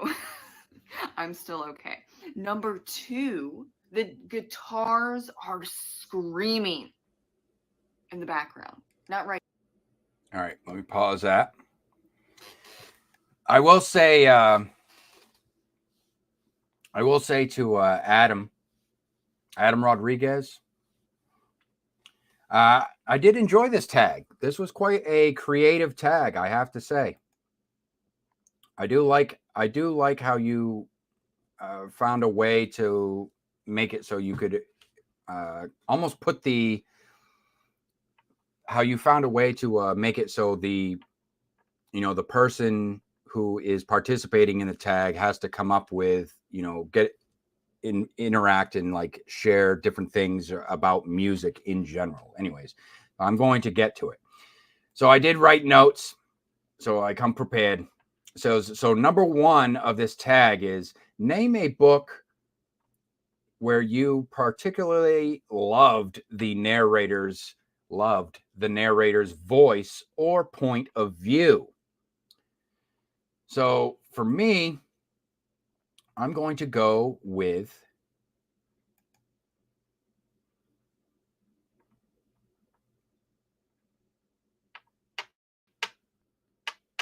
just waiting for the lag to catch up here. American Psycho. American Psycho by Bret Easton Ellis. It's provocatively crass and yet so eloquently delivered that you almost forget that you're inside the mind of a self-proclaimed evil psychopath because of the way the narration aims to seduce the reader with hypnotic sophistication at every turn to describe what would otherwise be recognized as nothing more than superfluous banter between manic episodes. Now, that's the narration. Now, let me just say kudos to those who didn't feel like raking their own eyeballs out of their skull due to the sheer redundancy of the absolute nothing burger of a plot. The novel's poor excuse for a story is enough to drive any sane person to the verge of a psychotic break. This is one of the only instances where I can safely say that the movie is without a doubt a much better experience than the novel. Now, the second part to that prompt, I also name one of your favorite singers. So I don't really, singers are hard. I'm not going to do favorites. I'm not going to say one particular favorite because it's more like a genre thing for me and a mood thing.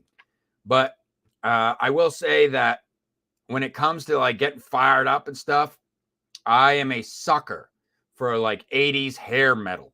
Okay. 80s hair metal. So I could say Kevin Dubrow for Quiet Riot. I could say Axl Rose, Guns N' Roses. Of course, there's good old Vinny, my cousin Vinny. We're not related though.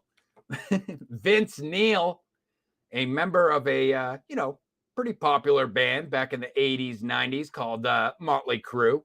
Funny enough, Vince is actually listed as the harmonica player on Google search. Even Google is taking the piss out of Neil. Neil gets no respect these days. The vocals of 80s hair metal may be cheesy and perhaps a bit sleazy, but when you want to kickstart your heart and fire up your soul, you can't go wrong when you slap on a song about sex, drugs, and rock and roll. Of course, I mean, when they were in their heyday. All right. I don't suggest you go searching YouTube today for videos of Vince Neil singing badly. But if you do, don't say I didn't warn you.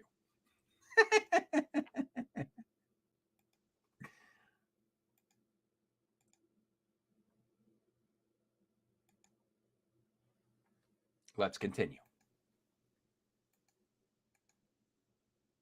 Right now, but they are screaming. Hold on, it will happen eventually. Name a book where a character plays a stringed instrument of any kind, and then name your favorite guitar players. I had to go with The Greener Shore by Morgan Llewellyn because there was a lot of harp players, a lot of harps in that novel, because druids and bards often play the harp. Not Fun fact, I actually have a character that plays a harp in one of my short stories. Just FYI. Toss that out there. So for those of you thinking about doing this book tag. Not one in particular. Main character, side character. No, just a lot of harps. I couldn't think of another book, so we're gonna go with that. And then favorite guitar players are, it's a list. Hold on. Angus Young, Kerry King, Eddie Van Halen, Jimi Hendrix, Tom Morello, Slash, Scott Ian. You said Kerry King? Carlos Santana, Chuck Berry, Frank Zappa, and of course Les Paul. Number 3. Not a bad list. Not a bad list, I have to say. All right. So number two, the prompt for number 2 is name a book where a character plays a stringed instrument of any kind. And I do remember the original creator, the original prompt on this. They do count pianos as well. So let's see what I got here.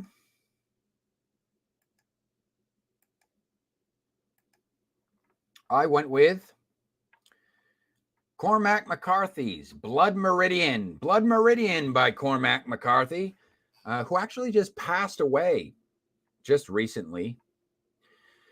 In the novel, there is a scene where the judge is playing a fiddle for the dregs inside a sleazy saloon while boasting of his own immortality as he dances naked with glee. Mind you, he basically looks like a giant man baby with no hair anywhere.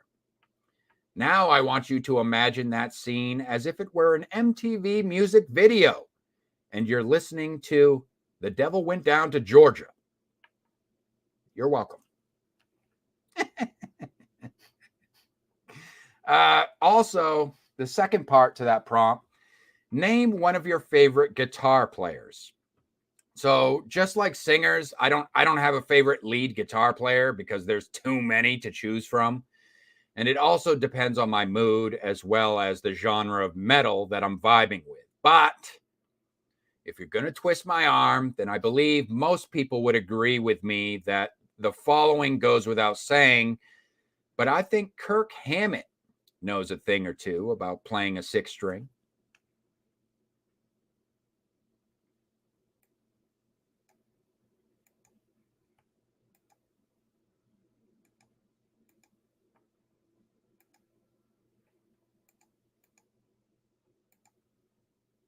The bass crumbles your bones to powder.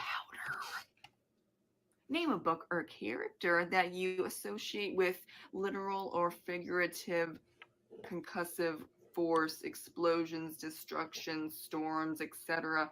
I'm going to go with Archer Sterling. You think, oh, Nicole, that doesn't make sense because it's a cartoon. Nay, it is a cartoon, but they have a book out. Yes. Did you just nay? Zone, Adam, Danger Zone. And then the follow-up question to number 3 is, what's your favorite bass player? I'm going to go with Flea. Number 4.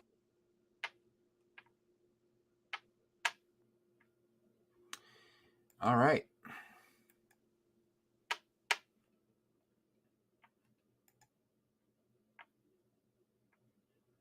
So number 3, name a book or character that you associate with literal or figurative concussive force, explosions, destruction, a booming voice or presence, storms, etc.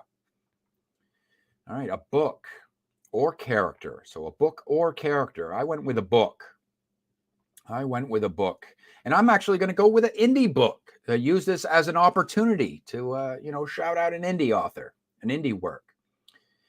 And I went with Behemoth Rising. Behemoth Rising from the Kaiju Overlord series by John Grover. I think this one is pretty self-explanatory. Talk about destruction. We gotta clean up in aisle 5, and by aisle 5, I mean the entire city. It's precisely the type of fast-paced, action-packed book you would expect from a kaiju story. Basically, Gojira! There's actually more than one giant monster in this novel, too. But I'll just leave it at that. And the second part of the prompt is name your favorite bass player. So name my favorite bass player. And that's easy. That would have to be Tom Araya. Tom Araya of fucking Slayer. For those of you that don't know, perhaps you youngins who are watching this show on the down low, that's actually how you're supposed to say the name of the band. I know that's not how it's spelled on their albums and their merch, but just take my word for it. That's how you properly pronounce the band name. Fucking Slayer! And pro tip, it sounds even better with a beer in your hand. Just wait till you're of legal age, though, and please drink responsibly.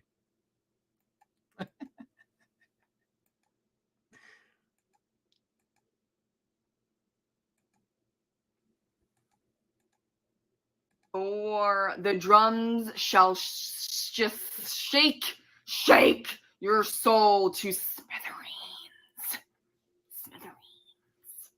Rock on. Name a book that was so well paced you lost track of time. And this is going to be funny. But also actually really metal and, well, I think more so punk. But the book I'm going to choose is It's in His Kiss by Julia Quinn, because that one was You're in rare form on this video, I have to say. And it's because I'm digging it. The main character and the love interest are going about trying to solve like a mystery, and it is way better than them just like pining over each other. They're actually doing something. Thumbs up to Julia Quinn for that plot point. Whereas the other books are just like,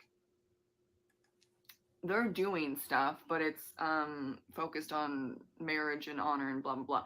But no, this one, they were finding out a mystery and then they fall in love and then they get married. So cute. And the follow-up question would be, who's your favorite drummer? And I'm gonna go with Seamus Kennedy. It's the Irish drum, but I still love it. Travis Barker and Darren Eric Hanley. Number. Or Travis Barker in there. All right. Keep it moving. It's number 4. This isn't a long one. There's only 6 on this one, so we're on number 4. We're almost done here. This is we're doing pretty good. I think we've had some good answers here. As you can see, kind of there's a method to the mayhem here with this book tag, where it's like we're assembling a band, if you will. We're assembling our own band as we do this book tag. It's pretty fun. Like I say, it's creative. So number 4 is name a book that was so well paced that you burned through it in no time. And I am going with Dagon by H.P. Lovecraft.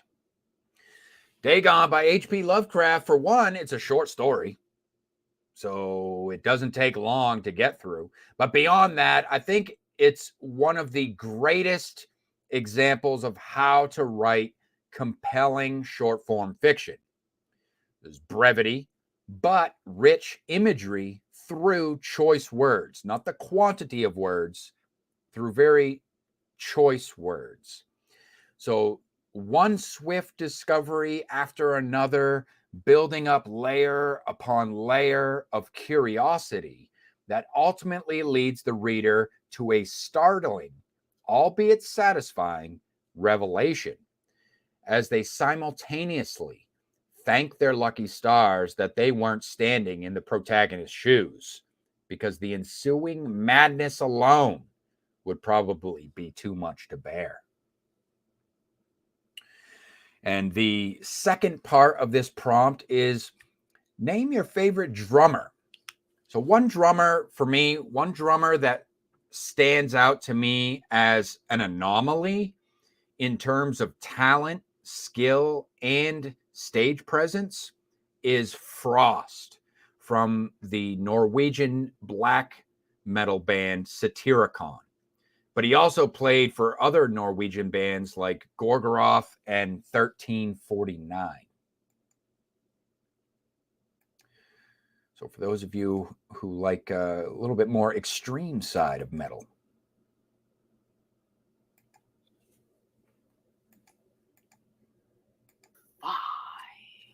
There will be leather, spikes, chains, fangs, and blood. Name one of your favorite literary themes in a book that did it really well. And I'm going to go with redemption arc. I do love a good redemption arc. And I'm going with Avatar The Last Airbender with Zuko in the show, of course, but also the graphic novels. I do love Zuko's redemption arc. That is probably the best redemption arc that I can think of in film and in literature. They did a fantastic, amazing, perfect, graceful, makes total sense, just creative, everything. It's perfect. Zuko. I love Zuko. In the beginning, I hated him, and then now I love Zuko. You know how, like, that is an amazing redemption arc. Lastly, number 6. All right. So there's no part 2 on that one. This one's just a one-parter. So name one of your favorite. This is a fun one too.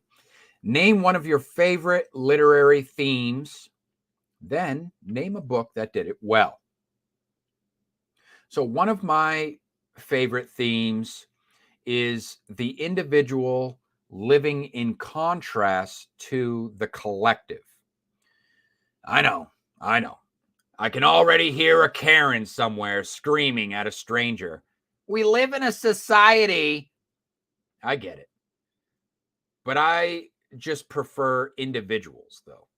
I find it's much easier to deal with people on a case-by-case basis. I've never been one to subscribe to the idea of groupthink, because more often than not, it just means someone else will be trying to do the thinking for you. And I like to think that I'm fully capable of making bad decisions all on my own. Thank you very much. So what did I choose? I chose Fight Club by Chuck Palahniuk. Yes, Fight Club by Chuck Palahniuk takes a transgressive approach to this theme through a series of stream of consciousness, tongue-in-cheek whole ironies and paradoxes through a postmodern lens. One of those paradoxes forms the basis for the idea of Fight Club itself. Of course, the first rule of Fight Club is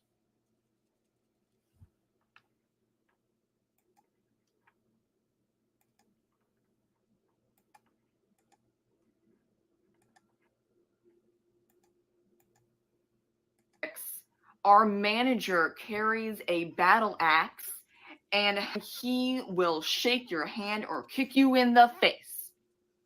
Name a book with one of your favorite moments where two characters, friends, or enemies meet. And I'm going to go with Romeo and Juliet. The title says it all. Who am I talking about? Romeo and Juliet. You're going classic. One, that's a literary classic. But I went also, classic on this one too. I read that in middle school, and for some reason I vibed with it, not in like a romantic way, but this is like a really smart way to bring two dumb teenagers together. And they think that they're in love. It's so cute. No, you're in lust. That's what's happening. You are in lust. Especially Juliet, because she's about like 13, 14. But was she? I still thought it was really intriguing. That whole play is fascinating, and I read it so many times when I was younger, and there was a point where I was memorizing certain parts of the play. I don't know now. I don't know the parts of the play, but I could do quite a big chunk of Juliet and also Romeo, and one of those, it was the scene where they first meet. So I just have a fondness to that meet and greet. I guess they are greeting one another. And I'm trying to remember if this is the scene where she kind of like thinks that he is so cute, where like he's a bird and she's like, she wants to smash the bird because it's so cute. What? I need to reread it because that shit is hilarious. But there is, and it's so fascinating, there is a point in I think it's psychology and also neuroscience where they're testing the feeling and the reaction of cuteness. And you do, like, when you see a cute baby or see a cute animal, you're just like, oh my god, I just want to get him. You're doing just so cute. Like, you're doing this and you're like grabbing hands, and it's kind of like you're smushing the cuteness. I do it all the time with puppies and kittens. I'm like, gimme, gimme, gimme, gimme. And it's just so funny to me that that was totally a thing. Still, of course, humans. Okay, I get it. But the idea of cuteness and wanting to grabby hand smash things that are cute is prominent enough that Shakespeare wrote it for Juliet wanting to do it to Romeo. I love that. It is a peek into humanity that we forget about. She wanted to squeeze them cheeks. In the 1500s, and you think about now, and you think like a long time ago, and you can't connect most of the time with the people, 1500s or 1700s or even like 1905.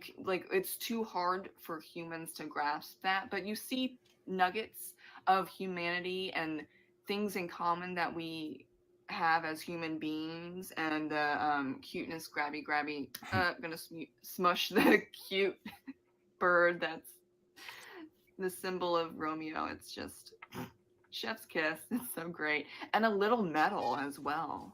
Murder the cute bird, because I love him so much. Love. But kill the bird. My drift. Now, who am I going to tag? Well, thanks for tagging me in that, Nicole. Appreciate it. That was fun. I got one more, this last prompt here to do. I get what you were saying at the end there. Almost like that's the thing about going back. There is something about going back and reading the classics, and you picking up on things like universal human qualities. There's like just certain whether it be values or qualities or just characteristics or traits that just seem universal and just like are just timeless. So what did I go with? So number 6, the last prompt here is name a book with one of your favorite moments where two characters, friends, or enemies met. So one moment that never seems to get old. I chose my words very carefully here. One moment that never seems to get old.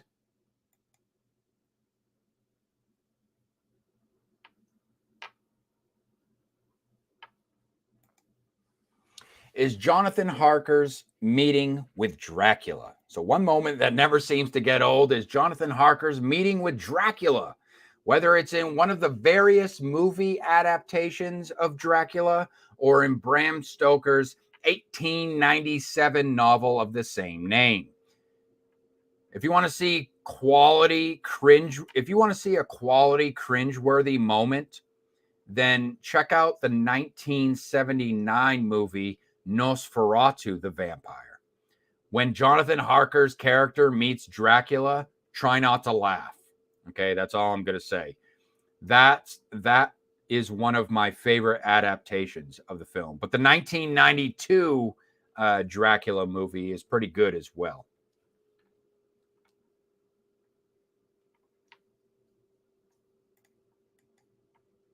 Hey, Herman. Welcome. And that's the tag. Oh, I was going to ask you, Nicole. So as far as movie adaptations, you said Romeo and Juliet. I'm curious to know if you think there's any good movie adaptations of Romeo and Juliet. What do you think of that 90s one that they did? That was like supposed to be all like grimdark and shit. Did you see that one? You must have seen that one. And also, if you have seen that one, what about this one? What about the more obscure one? What did you think of, have you heard of Troma Films? You know, the low budget, like indie label Troma. They've been around for a long time. They have their own Romeo and Juliet adaptation. Let me know if you've seen that one and what you thought of that shit show. Yeah, Dracula, but Dracula is another one of those classics that has a lot of different movie adaptations. Some of them are more loose than others, but for the most part, if they feature the Jonathan Harker character, most of the adaptations are true to the novel in the sense that there's a character named Jonathan Harker, and he actually goes physically to Dracula's castle, and he meets Dracula. There's some funny ones too. I think there's been some spoof Dracula movies too, like spoofy ones that were comedy. I think Leslie Nielsen? I think Leslie Nielsen did one. It's been a while since I've seen it. I should watch that movie again. Usually I'm not too keen on spoofs, but I think, so a lot of the spoof movies from back in the day, those were good spoof movies. Like that was back when like they knew how to do good spoof movies, Caddyshack, that type of stuff. Like those movies, they were spoofy, but they were fun. What was it? Naked Gun. It's a spoofy, wacky kind of film, but it's actually, but it's not just spoofy as in like retarded. Like it's spoofy, like clever spoofy. There's a difference. I cannot stand like the spoofy movies that are just retarded. Like they're not even funny. Like they're not even smart. Like there's a way to do spoof and it be like well executed. And for me, a well executed spoof movie is one that is clever. Like it has stupid gag humor, maybe some slapstick in there, but it's done in a clever kind of way that there's subtext to it. You know what I mean? It's not just face value, stupidity.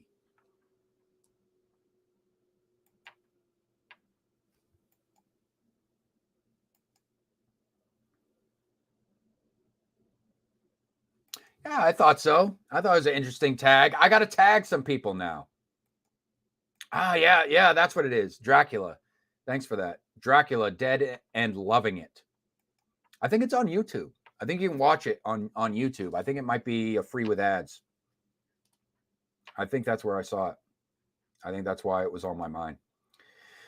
Anyways, I'm going to tag some people. I'm going to tag some people. I'll do it like I always do. You know, I'll name some folks that I've yet to nominate. I always try to keep it fresh. I don't want to keep tagging the same people or anything, especially if they're not doing it. You know, I don't want to keep, you know, putting people on the spot. So I'm going to tag some people I haven't nominated. At least I don't remember nominating any of these individuals. So I'm going to go with Allie of Lady Allie Sangui channel on YouTube. I'm going to go with Alan from Big Hard Books and Classics.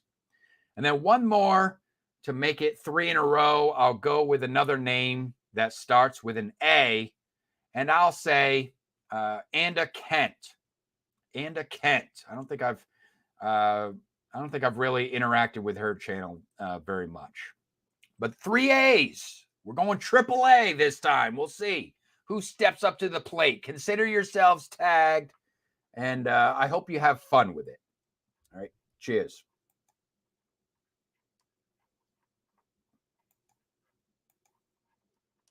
So if you guys have some media that you'd like me to check out, it doesn't have to be a tag video. I'll tell you, those tag videos, they're fun, but they require work on my end. Like, I like to take notes and kind of make it interesting. And, you know, I kind of make a big deal out of it. Probably a bigger deal than I have to, but, you know, it's just how I have fun with it. But you can share if you do like video essays, writing tips videos. If you have book trailers that you'd like me to check out, that'd be cool. Or if you do storytellings or poetry readings on your own YouTube channel or something like that, please share a link with me and I'll check it out. And I might share some commentary, give first impressions, that sort of thing. All right, we're going to keep it moving, making good on time. One more segment here. This is going to be the last segment. Then we're going to wrap up the show for tonight. This is a little segment I like to call Hot Topic for Content Creators.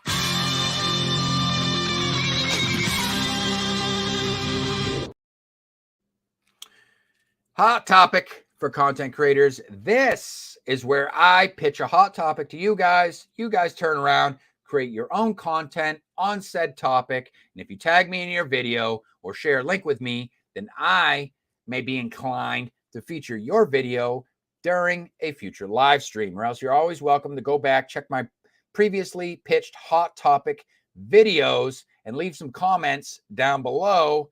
Or if you have your own blog, you could come up with your own subjects surrounding said topic, and you can share that link with me, and I'll check out your article on the subject, and I'll go through your points. I'll go through your comment point by point by point, and you can contribute to the conversation, because really what I want this to be, I don't want this to just be a one-way street. I really don't.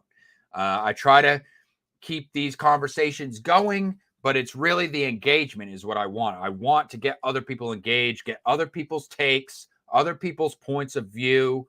You know, your opinions, don't worry about rubbing me the wrong way or anything like that. Don't worry about any of that.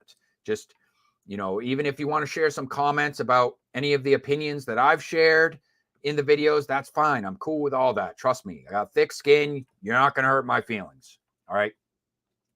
So what do we got for tonight? Tonight, revisiting the newest topic that I pitched, and this is merit versus market. And I'm not freeballing it this week. I actually do have prepared a little something.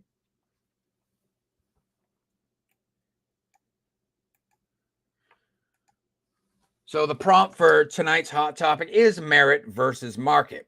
The subject that I would like to start a conversation on revolves around the effects of special interests.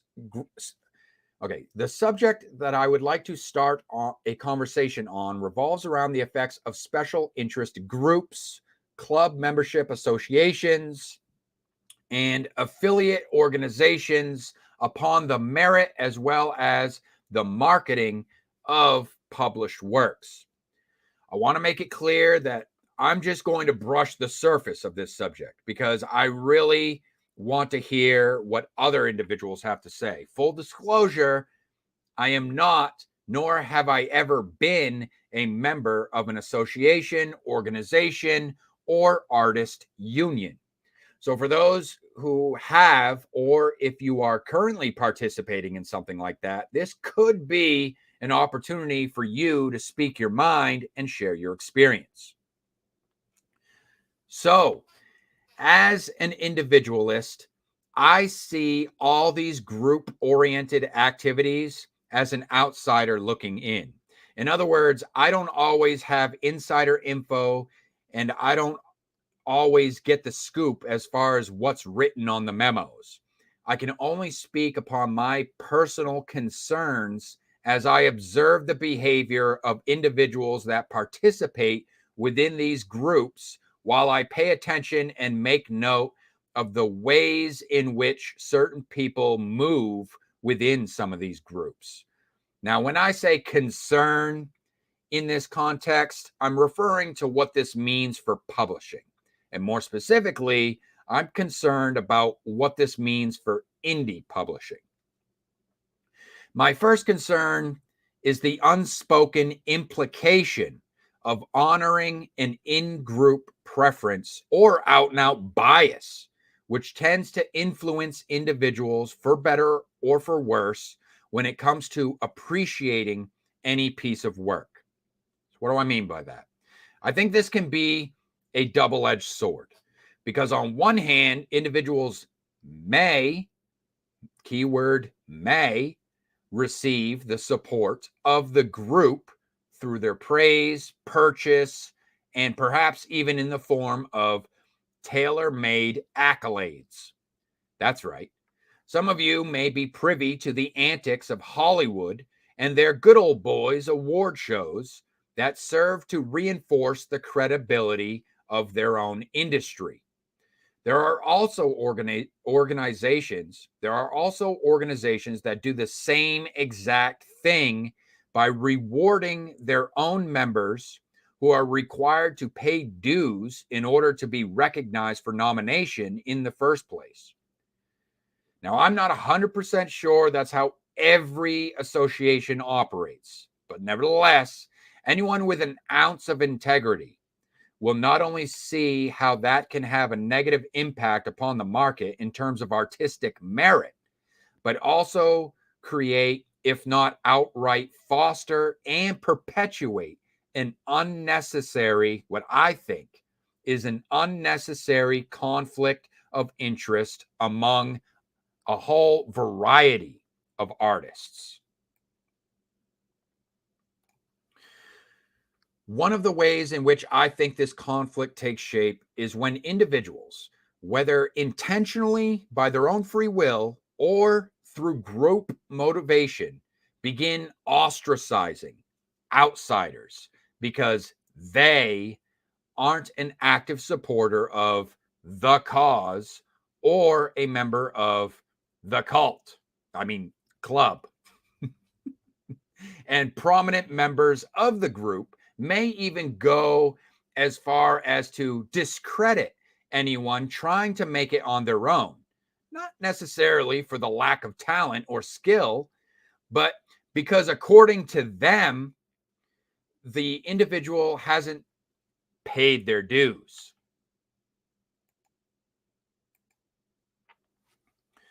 Which in their eyes simply means that the individual hasn't reached into their pocket and paid the toll, so to speak, to appease the gatekeepers.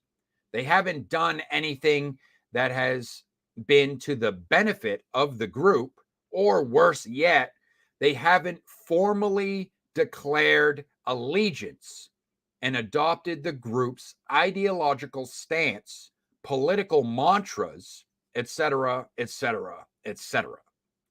Keep in mind, we're talking about art, entertainment, and creative endeavors. I'm talking about artists here, believe it or not.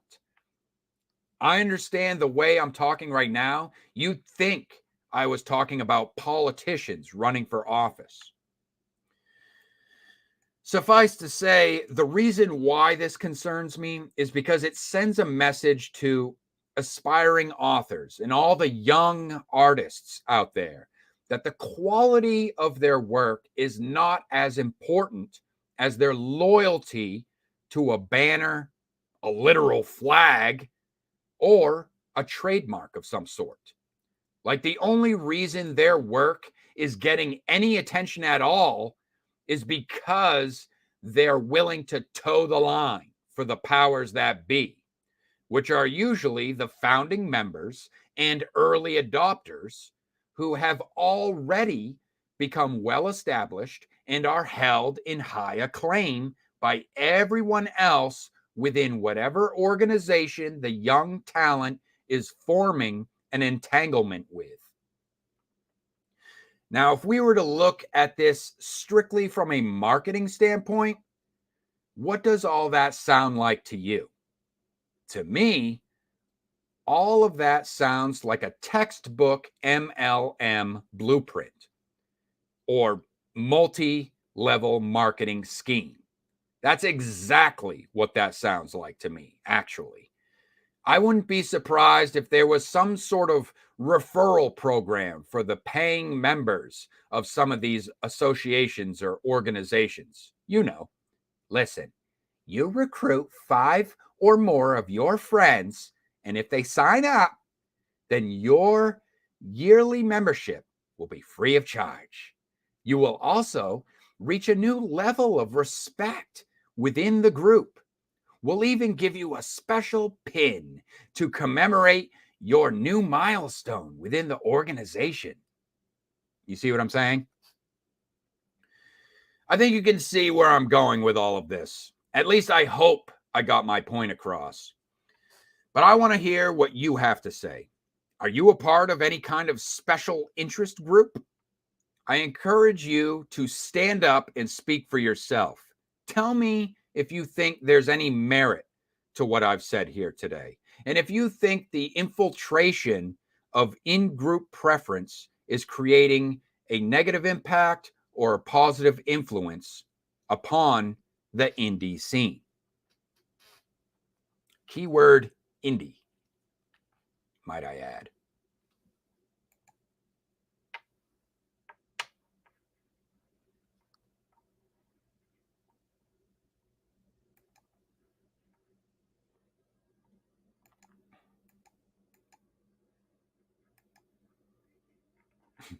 MLM, multi-level marketing. It's a blueprint. It's a business strategy is what it is.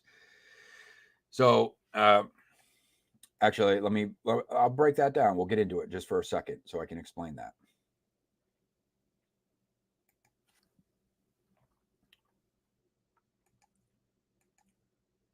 So D.A. Bell asks, we're talking about merit versus market here. D.A. Bell asks MLM. So I'm not sure if you just didn't know the acronym or you've just never heard of multi-level marketing before. But I'll explain it, basically give you the gist. So multi-level marketing is not like a specific, it's like a way of doing business. So with multi-level marketing, think of it as more of a system. It's more of a blueprint or like a business strategy, a business plan, if you will. That's why I call it a blueprint. So the MLM or multi-level marketing blueprint is a business plan. It's a type of business plan, a way of structuring your business. So what happens in multi-level marketing, really what it is it's a logo, it's a label, it's a business entity that will, the legal ones, they are a legal business entity. In other words, there's nothing nefarious about it so long as it's following certain rules. There are certain criteria that separate certain multi-level marketing schemes as actual legitimate business plans versus out and out scams. Okay. So the most popular or most well-known multi-level marketing scam is called the Ponzi scheme. Okay. The Ponzi scheme is where effectively the only money that's being generated by the business is through membership. Like usually there's a fee, there's a membership fee to buy your way, because the biggest thing about the multi-level marketing business plan is that you yourself, it's advertised that you yourself can become a business owner, right? You're becoming a business owner. That's what they say to you. You're becoming a business owner. You're going to own your own business. Really, it's like all you are in at the end of the day is a glorified salesman for somebody else's business model. And the business model, in order for the business model to be legit, there has to be actual products or services that are being sold separate from the membership fees. In other words, there has to be monies that are coming into the business that are separate from the membership fees. If the whole business model is just about getting people to sign up to participate in the business, and that's where there's usually a pretty good chunk of the monies. That's where it's coming from in a lot of these businesses. But regardless, the fact of the matter is there needs to be some product that's being sold that the people, in other words, there has to be some value for the people who are signing up as members to be quote unquote business owners. So in other words, there needs to be a product or service of some sort that the members can then turn around and they're selling to other people. Like they're advertising it, they're marketing it. But can't you see how it's like you do the footwork now? You're doing the footwork for somebody else's business at that point. And that's the problem that I have with it, for one, with a lot of these associations and organizations. Because as soon as you start flying that banner, you start flying that flag, or you sign up, God forbid, you're paying out of your own pocket to be a member of one of these groups. Well, now you're effectively doing marketing for that group. That's not to say that there aren't, some perks or perhaps some things that you can gain by being an active member of said group or association or organization. And that's why I would like some people to actually step up and defend their position if they are a member or a part of any of these types of associations or anything like that. Because I'm only, like I say, I'm only coming at from an outsider looking in, but I have business background. I understand MLM structure. So the way that the problem with MLM structures is it's a time thing. There's a and you can check these, there's stats too. You can check all the stats on MLMs. Like I say, I have a background on it. Effectively, all it is it's for people who do not understand business. They do not understand. They just want to it's a plug and play. Think of it as a plug and play. Instead of starting your own business from scratch and having to come up with your own business plan, you can just plug and play. And there are some upsides to MLM businesses, if you will, MLM opportunities, if you will. And you learn a lot about sales. You do learn a lot about sales. You learn a lot about marketing, how to market yourself, how to market a business, and how to approach customers and deal with clientele, shit like that. Okay. There are some upsides to it. But all in all, you're really just a glorified salesman for somebody else's business at the end of the day. Because what they say is, if you get so many people to sign up, right? So you can sell the products, right? You could sell the products. You're selling the products to this business. Now, what you want to do as the business owner, you don't want to just sell the products because you might earn a little commission, right? For each, depending on what level you're at. This is where the levels come into play. So depending on what level you're at in the business will determine the amount of, will determine your royalties or the percentage of the commissions that you earn on the sales that you are putting in the footwork to make on behalf of the business. Okay. So that's where the levels come in. So they really, what they do is they encourage you to get other people to sign up. So effectively, you got to recruit more salesmen for their business. That's where the real bread and butter is. Because once you start recruiting other salesmen for their business, those people fall underneath you in the multi-level, hence the multi-level marketing. Your marketing, but whoever you sign up are going to be salesmen that fall under your multi-level marketing triangle or whatever, however they set it up. They usually have a certain number, how they structure it. They all have different types of structures, but they're all roughly about the same. They're all, you might have heard of pyramid scheme. That's another way of describing it. So there's one person at the top, and then that person recruited two people, and then those two people recruited two people. You see what I'm saying? And it goes on and on. And then the person at the tip top, they collect royalties, they collect commissions or a percentage of all the sales from the salesmen below them. So you see where it pays to be an early adopter of these type of things. And that's actually a proven fact for a lot of these referral, which effectively is just a glorified referral program, really, at the end of the day. A referral program with royalties, really, where you're earning commissions. So what happens is once you've enrolled so many people, then your membership fee is effectively free, once you hit a certain point. But what they don't tell you is that people come and go like the wind.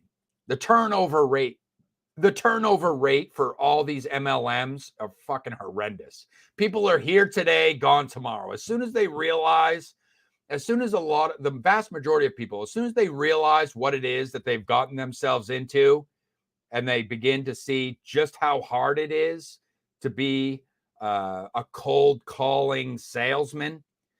I mean, they're not, they're out the door unless they actually care about the products that the company is selling, in which case they may stay on board just because they like the products themselves, which I would advise if anybody's getting involved in MLM, only get involved in MLMs that you actually care about the products and services that they're offering, you yourself as a customer, which most of the time they're extremely overpriced to take care of the very large overhead and take care of the commissions that these companies are shelling out to all the respective members that are effectively their non-wage paying employees. So it's like a little loophole where it's like you get all these people to become salesmen for your organization or for your association and market and advertise on behalf of your organization, your association, effectively your business. It's not their business, it's your business. They're just playing along, really, without having to pay them a wage, without having to give them a 401k plan as an actual employee of your business. You see what I'm saying? And that's what I feel like there's a lot of these types of associations out here in the arts and entertainment sphere that do basically follow the same exact friggin' model. Prove me wrong as far as that goes. If you're a part of any of these groups, please step up and tell me otherwise, because it might be an educational moment. It might be an educational moment. What's up, Barry? Good to see you, man.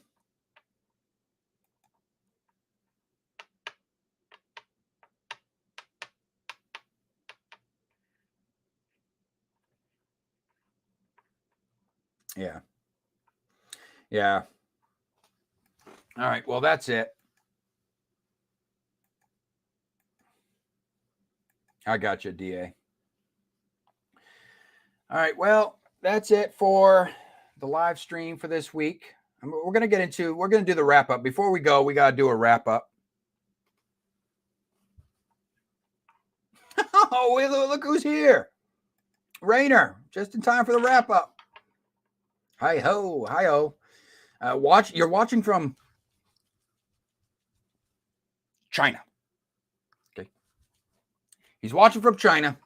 Maybe slow AF. Be careful. Don't let anyone know. Don't let anyone in China know that you're watching this show on the down low. All right, Rainer? Because, I wouldn't want you to get in trouble over there. Just saying. I know China might be a little bit strict when it comes to their media and their type of content that gets aired out there. So I wouldn't want to affect your, I wouldn't want you to hear a little ping on your cell phone, look down, and suddenly you hear a voice that says, social credit deducted. All right. Let's get into the wrap up. But before I get into the wrap up, let me put on some theme music. How about a little midnight bonfire down by the beach, huh? How's that sound right about now? Midnight bonfire down by the beach.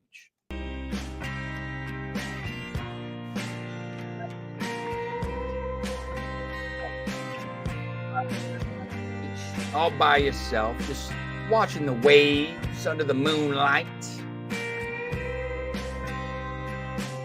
Reminiscing of all the good times.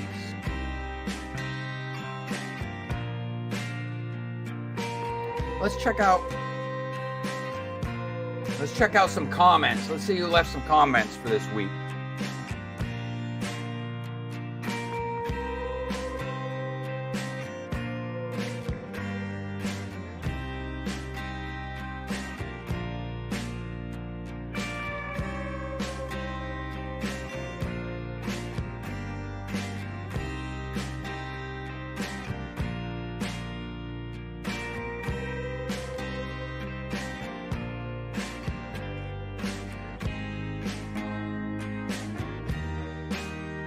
I think we just have the one here.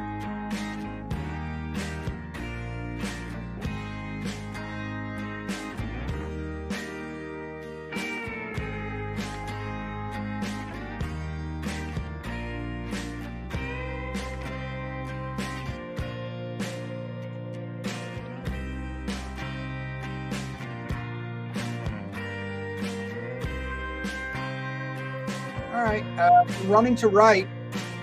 Ben Pitt from Running to Right says, wow, this was a change from the usual format. Laugh out loud to the wine comment. You also have quite a scientific method to your reviews. Yes. So this comment, for those of you who haven't checked it out yet, I suggest you head on over to my video tab. Check out, I released a brand new Live Free, Live Rich special presentation. Last year, I did a special presentation where I was talking about how to write a complete story and kind of doing a deep dive into all the different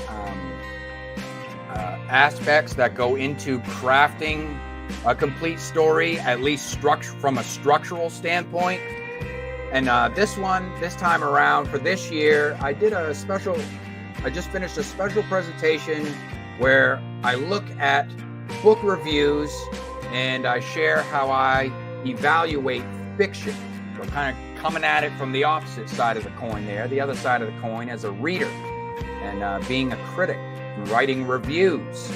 So hopefully kind of maybe, if anything, someone can come across that video who's a reader or something like that, and it might inspire them to maybe want to start their own blog. Maybe want to, start, if they've never written reviews before, maybe they start writing reviews and they think, oh, wow, that's a great idea. Because I know that sometimes people only look at reviews as if it's like a customer thing. It's a customer leaving a review, and that's not it at all. That's not all that make up reviews. There are many, as I go into in the presentation, there are many different reasons why someone may write a review. And it's not just about leaving the customer, talking about the customer experience. So you guys check that out. If you want to share it around, I'd appreciate that, but you're not required to, like I always say. But I put a little more production value into some presentations. Not all, but I have fun with it when I'm in the mood.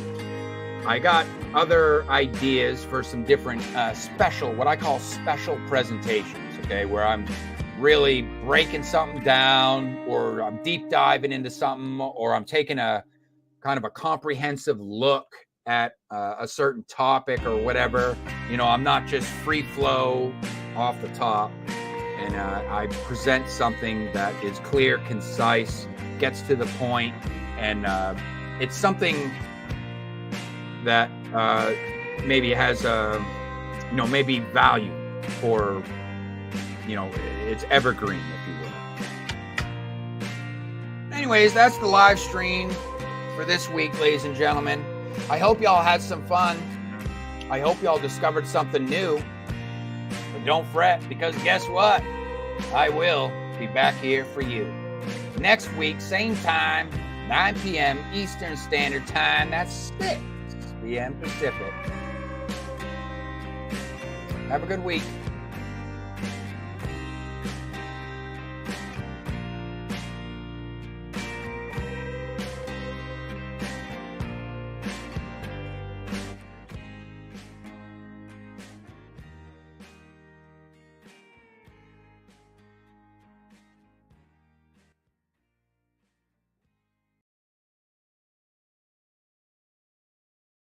Oh, hell yeah! That's my guy! Yeehaw! We gotta support, let's buy his product. Buy!